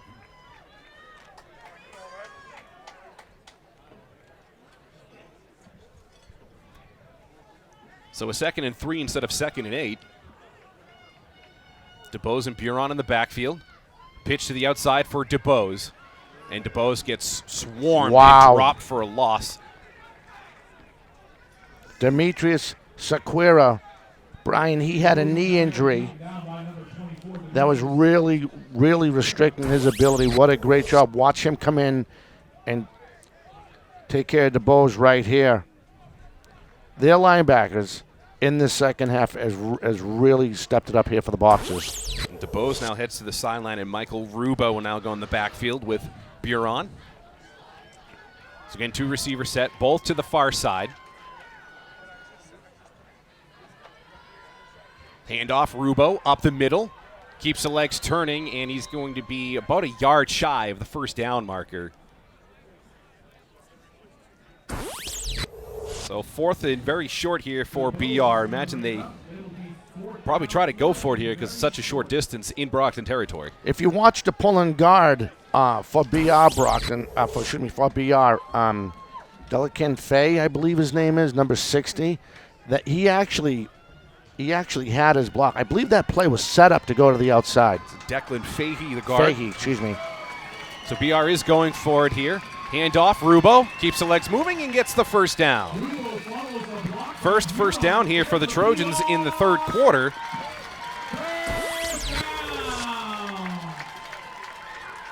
Just over 2 minutes remaining now in the third quarter. BR looking to take their first lead of the game. It kind of reminds you of an old Dan Buron attacking on offense here, the way they've it feels like the typical Dan Buron offense coming out of the locker room. Exactly. And Pacheco did mention to us, on the sideline that he was going to switch up personnel. It certainly did that. He had Nolan DeAndre start the game as a quarterback, and it's been Declan Byrne ever since that second drive. So Rubo and Buron again in the backfield. First down and 10. Declan Byrne rolls out to his right. He's going to take off now. Gets around the edge, still stays in bounds, and is forced out of bounds near the 20-yard line. They're going to say he was out at the 21. 8-yard pickup there from Declan Byrne. A little bit of smack talk going between Buron and I believe that was also Montero. I figured a rivalry like this, get a little chippy. Absolutely. Trojans 2-2 from the 22.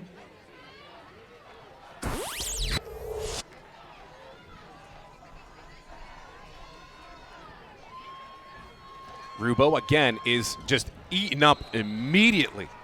That defensive line, that's Mackay Boston. Rubo on the carry, stopped by number 75. Mackay Boston. Yeah, we are getting a little It'll bring up third down. little chippy, as they say. I was trying to think of another way to describe it, but that's the best way to describe it. They're both getting chippy ever since they took the BR quarterback out of bounds. And, of course, BR probably took offense with that. They had a little bit more curricula. And here's a look at it right here, Brian. Wall red by Brockton. Again, number 75, Boston. Official timeout on the field. And the officials talking to both teams right now, telling them to cool it down. Yep. I bet you he said exactly that, too. Maybe there were some different words used, but to make it safe for TV. There you go. I formation again, Brian, here on 3rd and 1.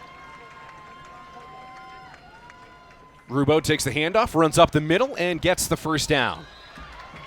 Rubo getting a big push by the offensive line. He'll get up to about the 17-yard line. And it's the second first down here on the drive for the Trojans. 8th play of the drive coming up. Could have a hurt boxer, we do. Coming off the field, Brian, number 24, Demetrius Sequeir.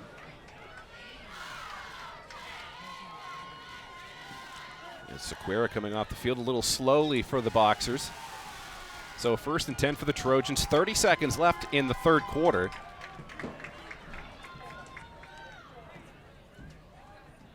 Two receiver set again for the Trojans. Fullback handoff. Wide open hole. Gets inside the 15-yard line. Carry by number 44 by Sari. He did not make my roster. He didn't make mine either. But that'll be the end of the 3rd quarter here. A 7-7 tie here, Dom. And we're going to send this one down to Newbie Refta with another guest. Score at 7s. Bridgewater. Bridgewater Raynham will come back at 2nd down. Oh, long night here. Some people right here. We talk all the time. What's your name again? Eds. We talk all the time. Listen, talk about playing Brockton Night football. What does it mean, the tradition? Brockton football, it's a nice tradition, man. It goes on for a long time. A lot of winning, a lot of that. So it's nice to play on Thanksgiving, to go out here, have fun with your friends, have your family watching, then go home, go eat some turkey. Eat some turkey, right? Yeah. What do we do for Thanksgiving? We do the macaroni. What's like your thing? Macaroni, turkey, yams, green beans, all that. I'm big on stuffing. That's my thing. Next, I want to talk to my man over here. Now you're over at UMass Dartmouth. Talk about that and talk about first introduce yourself and how UMass Dartmouth going. Yeah, UMass Dartmouth's going good. I played football for a little bit over there, but then I stopped so I could focus on my academics. I wanted to get on my feet my first year, and I'm probably going to play next year. And school's going good. All right. We're joined the tight end over here. He's about 8'10". Listen, talk about you're playing over in Virginia right now. Congratulations. Talk about that. Okay, so Norfolk State is going good right now. We didn't have the end to the season that we wanted, but I can definitely say my freshman year was a success. And under Coach Odoms, I think that we have a good shot next season of going good. But playing in the Brockton Boxers program definitely taught me a lot of lessons that I brought with me to college in terms of no struggle, no progress. Yeah, and it helped me as an athlete. So. All right, listen, we're all proud of you. Coming from Brockton, representing the city well. Wish you all three best of luck. You guys do a good job representing the city, and happy Thanksgiving. All right. Thank you, newbie. Bridgewater Raynham now hands off to Michael Rubo, runs into a wall again and is going to lose a couple of yards. And that's Aaron Russell. And during the season, Brian, I always mention him. He is probably my favorite. Watch this right here, Brian, as he comes up and just meets the big running back and just takes him down. Again, Aaron Russell, number 71, great player for Brockton. So 3rd and 7 here for the Trojans at the 14-yard line. Third down, folks. Here we go. Single backfield. It's going to be Michael Rubo. Motion here. Francis now has us on the end around. Francis. Ooh, big hit. Taken, goes down and around the 10-yard line. Woo, that'll wake you up. Now watch this, Brian. If we get another look at this, watch how they don't give him a chance to cut in as he took the ball, of course, in motion. Right there, number 42 for Brockton. Finishing him up is Montero. Whoa, lower the shoulder. Oh, he just lowered the shoulder and gave him a good hit. But you see how they kept him, as they say, against the grain so he wouldn't cut in? That was a great job there from the Boxers defense. As you said, they couldn't cut up field. Now a 4th and 2 here for the Trojans at the 10-yard line. I believe it's probably going to be about 4th and 3. 2 receiver set. Rubo to Declan Burns right. Byrne drops back, look left immediately, now goes right, throws in the end zone, dive, and an incomplete pass. So a turnover on downs here for BR. Great job by that Brockton defense holding them. You know, BR did it to them early in this 3rd quarter, and now it's Brockton, Brian, stepping up to the challenge. Let's see how they go. I believe this is their 4th offensive possession in this second half. You would be incorrect. It's their 3rd. 3rd offensive possession, okay.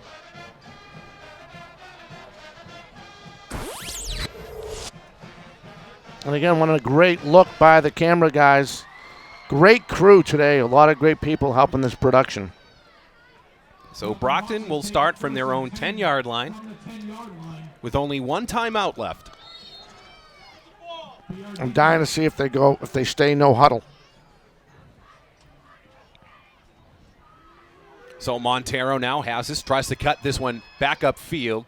It's going to gain maybe 2 yards, and we'll send it back down to Newbie Ratto. Guys, listen up. It's crazy over here. We're in the fan section. Everyone's going nuts. I can't even think right now. Go absolutely.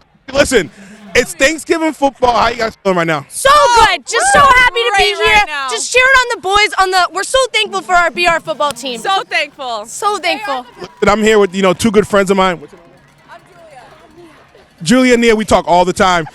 Listen, Every day on the phone. This is my pen. listen. What are we doing for Thanksgiving? Are we macaroni? Are we turkey? What's our thing? Not a huge Thanksgiving girl myself, but I will settle for the food. I'm definitely excited to just be around family and be thankful for all the blessings 21 has given me. All right. Last but not least, we need a prediction real quick. Who's going to win the game? BR! It's not even a question. Let's go. Listen, you guys heard it from us. Listen, they're saying BR is going to win. We'll see what's going to happen. I'll see you guys later. Bye. Oh, my God. We're going to Disney. Ah! Hi, Mom. All right, thank you, Newbie. Oh, my God. BR fans there right in the end zone. Brockton going for it long, trying to hook up a Lucas Pius at last. Oh, my God, that was so awesome. What's your name? That's awesome. Of course, Newbie Ratto doing an amazing job down on the field for us, as he does every single year. Emmy Award-winning filmmaker, Newbie Ratto. I heard. I saw him at a couple of games. As you said there, Brockton going for it all. He had the receiver wide open, just a little bit underthrown there from Wanuti. So it'll be a 3rd down and 8 here from the 12-yard line. You know, I would say that was probably his 2nd worst out of all the passes from Wanuti. Unfortunately, he ended up through his intended receiver. Let's see what he does here on 3rd. So a 4-receiver set. Powell to his right in the shotgun formation. Direct snap to him. By the goal line. Airs this one out deep. Wide open receiver. And that's caught, and he is gone. That is Lucas Pyers, the 88-yard touchdown throw and catch. And Brockton retakes the lead. Wow, he did. Brian, they went back to the same play. Just watch a different formation as they threw this at BR. Talk about a blown coverage. Let's take a look at the replay here. Look at number 10, the corner, Brian. And there he is, wide open down the field. Looks like he thought he had the safety help behind him. He just stayed in that short zone coverage, and Pyers was wide open behind him. Remember, Wanuti was soft-stepping, as they call it, to his left. In a corner, you don't want to give away that run, but unfortunately, they lost it on the big pass. That was a play that Brockton desperately needed. And the extra point splits the uprights, and the Boxers take the 14-7 lead with 9:09 remaining in the fourth quarter. Yeah, let's see if Brockton stays this plan of attack, if you will, the way they're attack ISO in that big tailback for BR, and that's all they're doing. Their backs is that outside backer we talked about before on the weak side. Sometimes they put them on the strong side. That opposite linebacker, they're starting to come up and fill the seams, as they say. I was just glad that we finally had some points because, we haven't had any points since early in the second quarter. And we thought, okay, is this game going to overtime at 7-7? And that's what I was mentioning to some people earlier that I talked to, and I don't know if you and I talked about it when we were talking to Jeff, but I thought it was going to be one of those games because two evenly matched teams. So BR on the season, they are allowing 22.8 points per game. Brockton is allowing 28.7, but so far both defenses have stood up to the challenge. They have. They made their adjustments. They're executing, like we heard the coaches say to our sideline guy. Strong kick. He's going to be fielding around the 15-yard line. And a good tackle right here from Brockton, and the BR Trojans will start around the 32-yard line. Watch this return. He accidentally hits number 51 for David Wesser.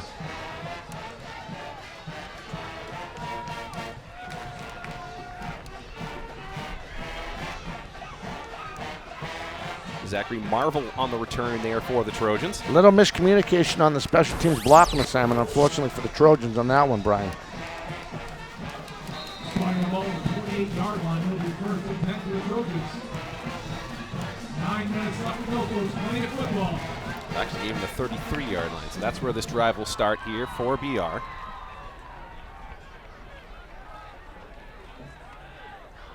Again, I formation here for the Trojans. Pitch to the outside for DuBose.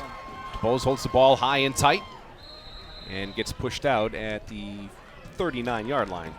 On the carry, following some blockers. So does BR try to run down the field, take off as much clock as possible, and tie the game up and maybe hope for overtime? Or because you just saw, Brockton has the ability to score on the big play. Right, and I've seen them do it all year like that, just like you probably saw BR with when they play that I formation, they can blow the line of scrimmage, defensive line of scrimmage open. I would just, Brian, clock control and run your offense. Move that ball. Single back in the backfield. Marvel in motion. The pitch is going to go to Marvel, and he gets wrapped up in the backfield. Great work there from the linebackers from Brockton.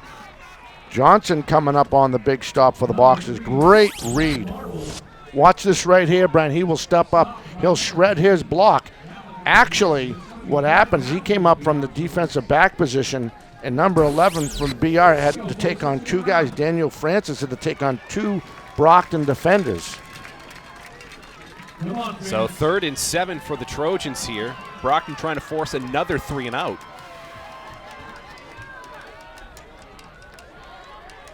Shotgun snap to Byrne. Throws right, almost gets intercepted. Went right through the hands of Carlos Timas. Remember we talked about linebacker's job, read and react, go into your coverage, your hook to curl, if you will. If you're that outside linebacker with a three-man backers, that's exactly what he did. So BR, another 3 and out here in the second half. Can Brockton pad the lead here, Dom? Well, you know what? They proved they got BR to bite on that last play, because I personally think that the backs were thinking run when he was rolling to his left. Kind of a wobbly spiral hook, takes a BR bounce, and Brockton was going to let this one roll down to the 25-yard line, and that's where the Boxers will start with 7:26 remaining here in the fourth quarter. If Timas hooks to curl earlier, being that left outside linebacker on that 4-3 look, he might be off to the races. I was going to say, that might be a pick six if he's able to get his hands on it and be able to turn, but it goes through the hands. BR's only completed one pass today for 2 yards.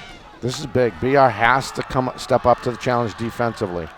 Let's see how they look at how they react to this. So now if you're Brockton, you'd imagine they want to try and run the ball as much as they can to take off as much as that clock. Yeah. Of course, with a 14-7 lead, courtesy of an 88-yard touchdown catch and run from Lucas Pyers. Oh, they're trying to get the proper spot of the ball, I believe. Did they just move that ball back? I believe that's the 20. We're at what? The 25-yard line.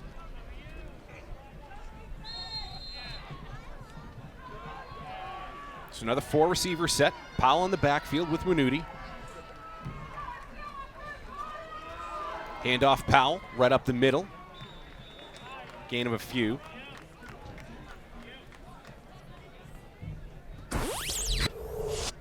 Take a look at the replay there. Just simple run right up the middle, ran into a wall. Looked like a little bit old-fashioned wedge blocking as the guards in the center just try to wedge that hole open. Yeah, exactly, Brian. You hit the nail on the head. All you have to do is just clock possession. You have a lead. Well, every once in a while, I'm right. Every once in a while. Even a broken clock is right twice a day. So 2nd and 7 here for the Boxers. The 28-yard line. Winuti going to take off and run with this one and gets away from a blocker, from a tackler. Now reverses field. Got some blocks downfield, but there is a flag, so this one's probably going to come back. But Winuti is off to the races, and no one will catch him. And there's a few BR Trojans knowing that the flag is against Brockton. We might have a crack back block against the Boxers. But if this does stand, that's a 72-yard touchdown run from Winuti. Let's get the official call here from the official. Brian, 21-7 Old Rochester over Apponequet now in the start of the 4th quarter. Very well. Yeah, the blindside block there. Yeah. And that's a 15-yard penalty. That's huge. That could potentially turn the tide back in favor of Bridgewater Rainham. There's still 6 minutes and 20 seconds left in this game. I mean, that was still quite the run, though, from Jason Winuti, the senior quarterback here from Brockton. As I said, would have been a 72-yard touchdown run.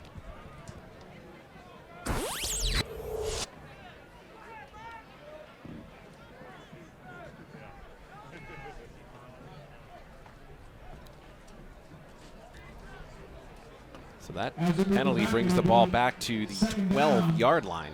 2nd and long for the Boxers from the 12-yard line. So a 2nd and 23 as we get a new ball. Hand delivered onto the field. There you go.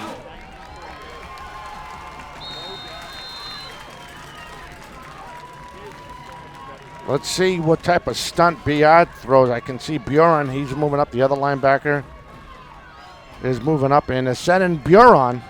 So Winuti now drops back. Winuti avoids a couple of tacklers. Winuti now is going to take off and run.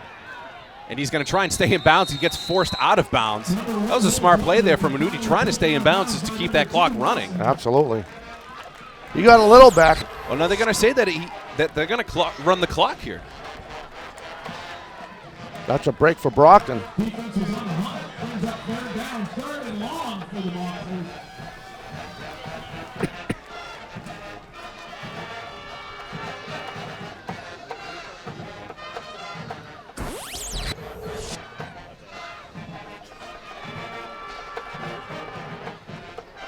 Yeah, they go back to the huddle this time, Brian.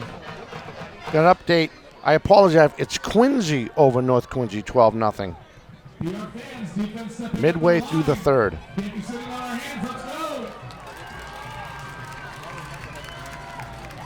So 3rd about 16 here for the Boxers. 5 receiver set. Winuti, direct snap. Throws over the middle, has a wide open receiver, and it's caught. Cam Montero, wow, makes a tackle, and no one's going to catch him as Cam Montero walks into the end zone. And another big play from the Brockton Boxers. What a call by head coach Peter Colombo and his offensive coordinator. 81-yard touchdown run, catch, I should say, for Cam Montero. I want to say I'm surprised, but I've seen that all season with those big explosive plays between Montero and Wanuti. And this game was 7-7 just a few minutes ago, and now Brockton's looking to go up 21-7. Wow.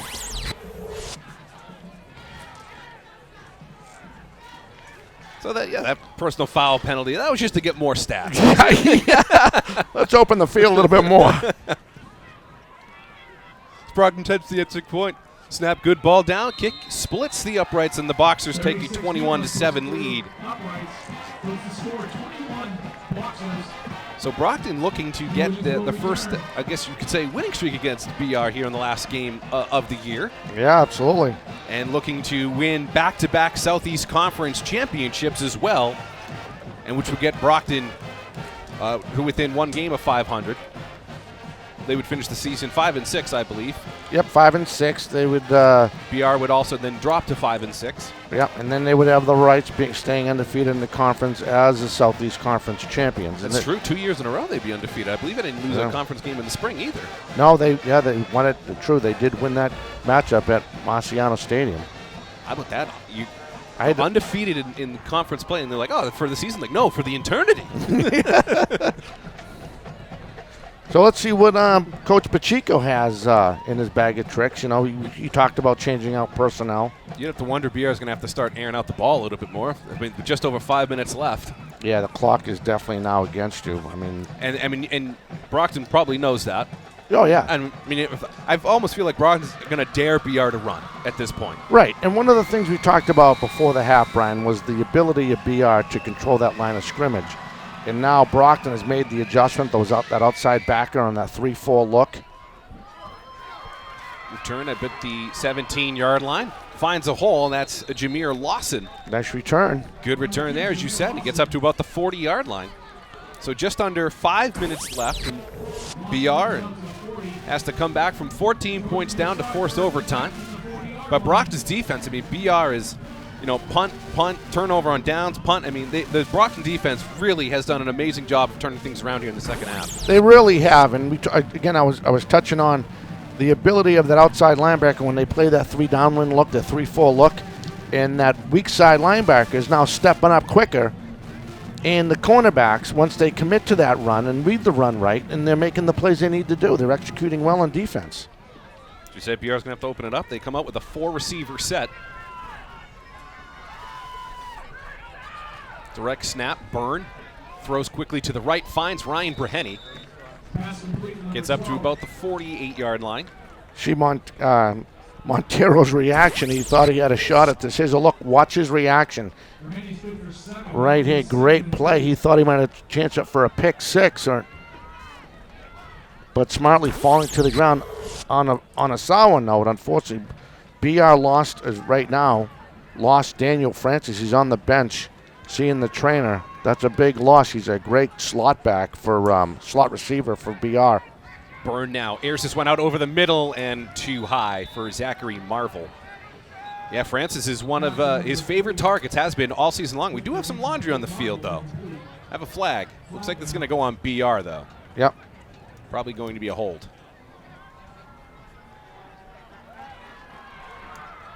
Get the word in just a second.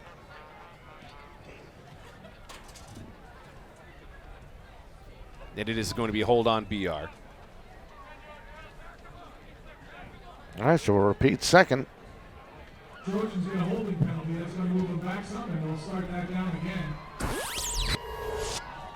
And here's a look at this last play, Bri. Trojans now have second and. It is way too high for Zachary Marvel, senior receiver here. So 2nd and 13 here for the Trojans. Another 4-receiver set. Marvel in motion. Fakes the Marvel.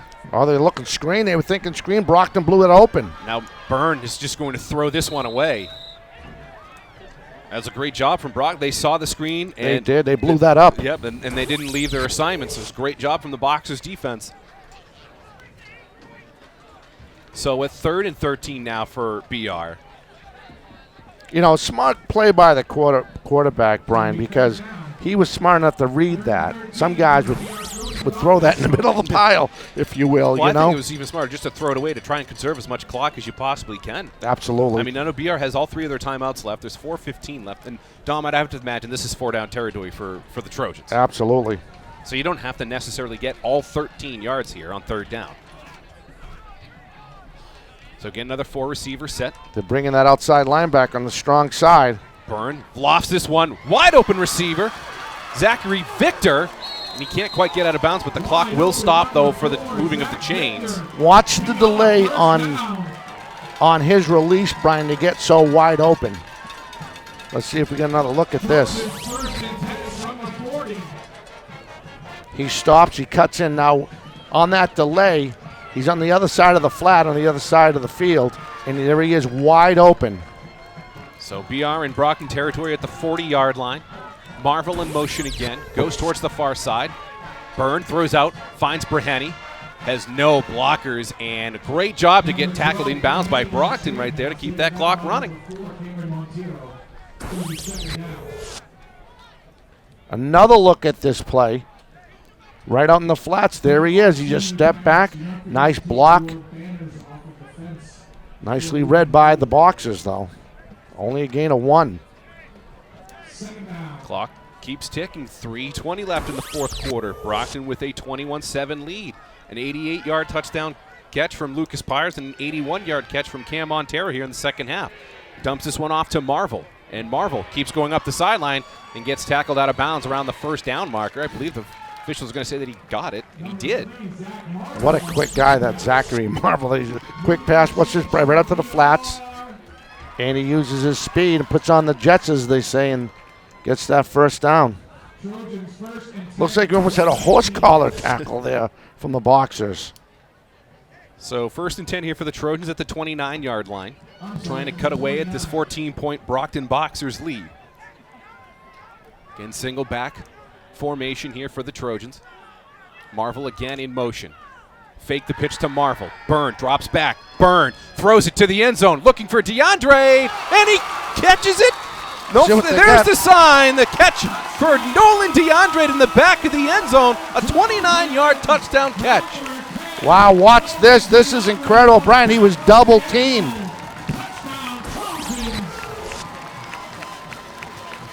They fake the inside, the toss. He drops back, and right there, watch this, Brian. He only needs, well, he had plenty of real estate. From our angle, I thought he was deeper in the end zone. I mean, I just pulled off the Ron Burgundy touchdown. I was waiting for the ref to give the judge, the back judge, to give the sign there. Barry's extra point is good. Everyone needs a good Ron Burgundy reference every once in a while. Right. Oh boy. It was a long time. You had to wait for the official. All right, we got an update on the Whitman-Hanson-Abington game. We have a final. Abington has beat Whitman-Hanson 31-19. That's good for Abington going into the Super Bowl. West Bridgewater has come back. Remember, 6-1. They got denied playoff. Stupidly. Stupidly. They came back, Brian. They come back, beating Southeastern 56-26. Woo! Wow. I mean, can you really call that a comeback if you win by 30? Blue Hills, huh? You call that a comeback if you win by 30?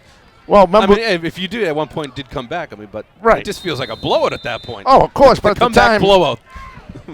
They were down on onside kick for BR. BR bench is signaling that they have it. Let's see what the sign is here. No sign yet from the officials. BR says that they have it. I still haven't seen an official point. And the referee now finally gives the ball to Bridgewater Raynham. That's huge for the Trojans. Oh, it really is. Look at the field position they got. But you know what's so crazy? I don't know if it's the cold weather, but these officials are taking their sweet time giving us indication. That's exactly what happened in the Severian game. The playoff game Brockton was in. The referees, I mean, then again, it was a lot colder, but still. It's 55 degrees out there. My God. It's tropical. Yeah, for New England. For November, yeah. Yeah. So that's huge. Bridgewater Raynham recovers the onside kick at the 47-yard line. 2:53 left, and they have all 3 timeouts left. So if BR wants to run the ball a little bit, they certainly can. As Victor now gets this one. Victor towards the near sideline, and he's going to get pushed out of bounds around the 32-yard line. Wow. 15-yard gain there for Zachary Victor. And all of a sudden, the tide is flipped in favor of BR. How huge is recovering that onside kick for BR? It's huge. No one was. I don't know if you were. I wasn't expecting it. I figured I was expecting an onside kick, but I didn't think they would line up the way that they did. Yeah, true. I mean, you saw Brockton the last 2 times they've had the ball. They've scored 80-plus yard touchdowns. You can't give the ball back to Brockton if you're BR. So again, Michael Rubo in the single back formation. 5-3 look now defensively for Brockton. And the pitch. Now it's going to be a handoff to Rubo. Finds a hole up the middle. Keeps churning the legs. He's going to get up to about the 26-yard line. Watch this look here, Brian. I believe they go to a 5-3. 5 down linemen, 3 backers, and they still are able to get 3 yards. I believe it was a 3-yard pickup, right?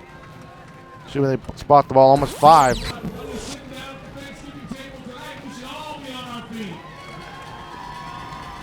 Single eye formation here, Brian. Here on second down. It's the staple for BR. His running attack. Marvel again in motion. Little misdirection there to Rubo. Excuse me, no, that's going to be Victor who got the ball. They even confused me. That was an inside counter. You fake to the outside guy. Let's see if we get another great look at this. Watch how they fake. I thought Rubo had it, but it was actually Victor who got the 10-yard gain. Like an inside counter. I mean, I got the play right, just the player wrong. So BR now inside the red zone, the 16-yard line. Brockton going back to that now again, a 5-2 look. And around here again, Marvel has it. Marvel towards the end zone, untouched. And Zach Marvel puts BR on the board and pulls them to within 1. Wow. Oh, we do have a flag, so that's probably coming back. I was going to say, that was a wide open hole for him to get through. Folks, it's okay. It's holding on the Trojans. We're just going to move it back, but we still have 4. There's a referee fan now there through the window. Well, we pretty much could tell. I think they're going to call that. They're not going to give out a number. It looks like that was on number 77. We'll take a look at the replay. Yeah. Right there. He's holding Aaron Russell, number 71. I mean, unless if it's on him, that's kind of weak. Yep. But still. Little miscommunication right now in this Brockton defense, Bri. They really got to settle down and do what they did their last 2 defensive stances. We got some motion here for Bridgewater Rainham, some adjustments. Double wing formation now. Is Victor now in? Whoa, this one. That's a fumble on the play. Could be Brockton's ball. Let's see what the officials say. Looks like it's going to stay with BR. That play was just looked like disaster from the beginning. Yeah, double wing formation. If we get a look at this, watch this, Brian. Double wing formation. They fake to the fullback, giving it to that left wing back. And the Boxers just blew that up. You had Boston, Russell in there for Brockton. So 2nd and 17 here for BR at the 26-yard line. I formation, Rubo gets the handoff, goes to the right, keeps the legs moving, gets up to about the 20-yard line. You got to imagine BR is going to have to start taking their timeouts, and they do, with 47 seconds left. Big Tomasi Resendez, number 61, initially on that stop for Brockton. As he comes up right through the gap. Here he is right here, Brian. Initially took him by his laundry and then was able to slow him down and take him down. Great job by Brockton. So BR will have a 3rd and long here from the 21-yard line. 3rd and 15, maybe 16.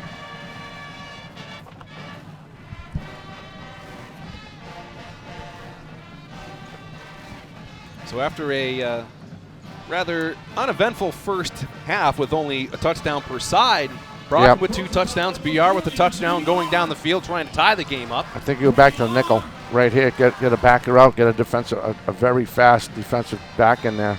So 47 seconds left. Brockton with a 21-14 lead here on Thanksgiving morning. We thank you all for watching the Bridgewater Television, the Rainham Channel, and Brockton Community Access. Brian Berard, Dominic Damiano alongside here with you. 40-20 now. Blue Hills over Bristol Plymouth in the end of the halfway through the fourth.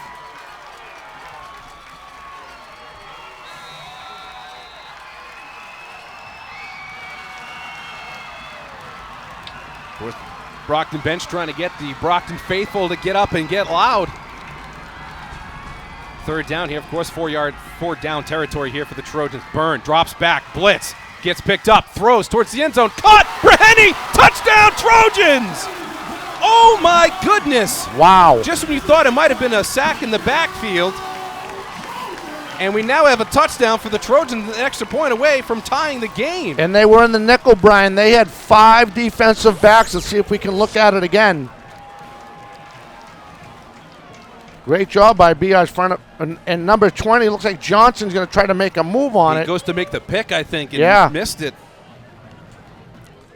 Wow. And now BR just the extra point away from tying this game. You thought Brockton may have been walking away with this one when it was 21-7, but we said last week against Quincy, BR was down 20-7. This week, today, they're down 21. And now BR's going for 2, Dom. They're going for the win. This is big. Going for the win. Now we're going to get a timeout here. You know, we talked.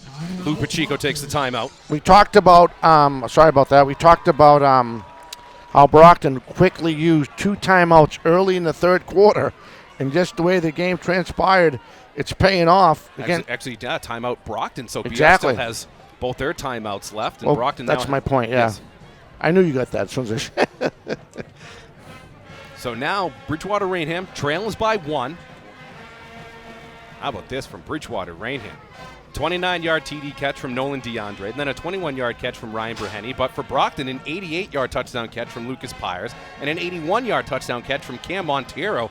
Offense has woken up here in the fourth quarter, Dom. They really have. You know, the only thing they changed late in that I've seen was they went to that 5-2 look, Brian, so they could put that other defensive back in there. So that was a 6-play drive for Bridgewater Rainham. Looks like Trojans are still going to go for 2 here as Mason Berry will not be coming on here. So you have DuBose and Buron in the backfield. Breheny and DeAndre out wide. Byrne under center. Pitch to DuBose. This could be a DuBose pass. is going to throw into the end zone. Tripped. Oh! And no flag, and now Brockton has the 1-point lead here. Wow. Oh, my goodness. You know what? I was thinking trick play. I really was, because they have nothing to lose. I mean, of course, they want to get the win, but they've beaten Brockton, you know, on these outside moves, on these outside tosses. Why not throw the ball?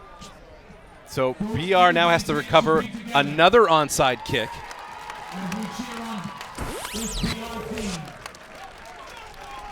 All right, we're going to send it down to Newbie Ratteau. Newbie? Guys, I was right here by the sidelines. I mean, that play, it was a touchdown or a 2-point conversion. Bridgewater, you know, one of the players should have caught that. I don't think Brockton's defense was too happy about that. Nonetheless, they'll take it. But I had a good chance to see that right here on the sidelines. They had it for the taking. It was a great play. Just threw it a little short. Back to you guys. Thank you, Newbie. Yeah, we didn't quite have the greatest angle up No. here, and we see that, you know, you had the wide open receiver, and they should have caught it. A little bit of a short throw there from DuBose, and now BR has to get another onside kick. This time, Brockton preparing for it. Absolutely. See Mason Berry's attempt.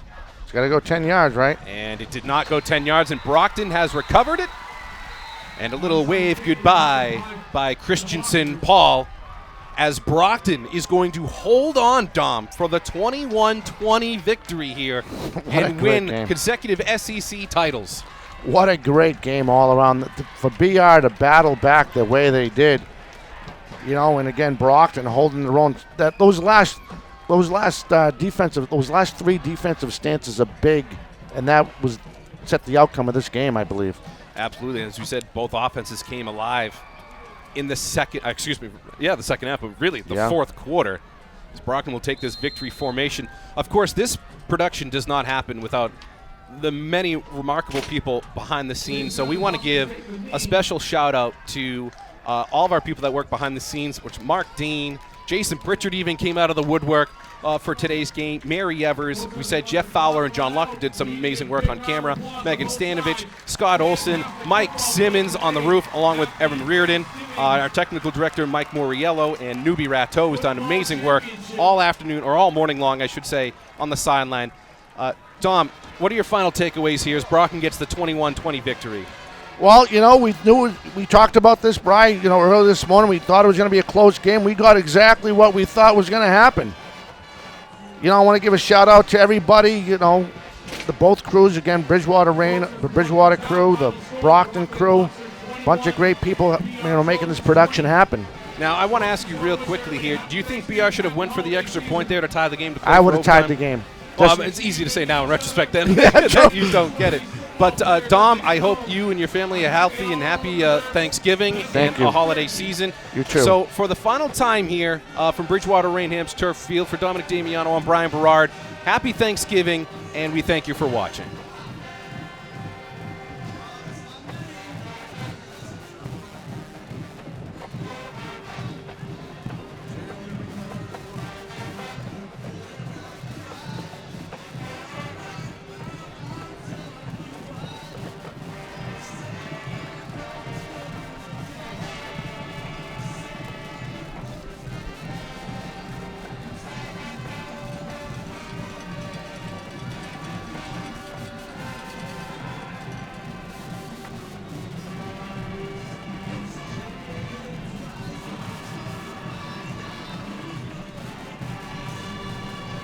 Ladies and gentlemen, show our appreciation. One big round of applause for our BR Trojans football team.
Bridgewater Rainham, MVP of the game, 21. Right. Anybody, great team effort. Brockton, thank you so much. That was an awesome Thanksgiving Day game. It sucks we lost, but just a great game. You guys, that's a real good. Declan Byrne, our quarterback. Declan Byrne, our quarterback. Please come on up here and grab this.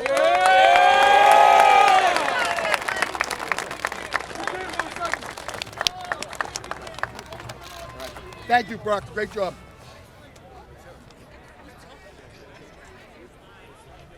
Okay.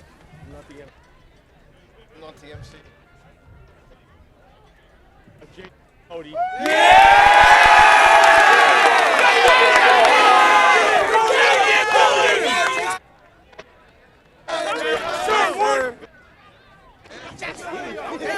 Great job, BR. Great football game. Keep your heads up. Thank you. Thank you.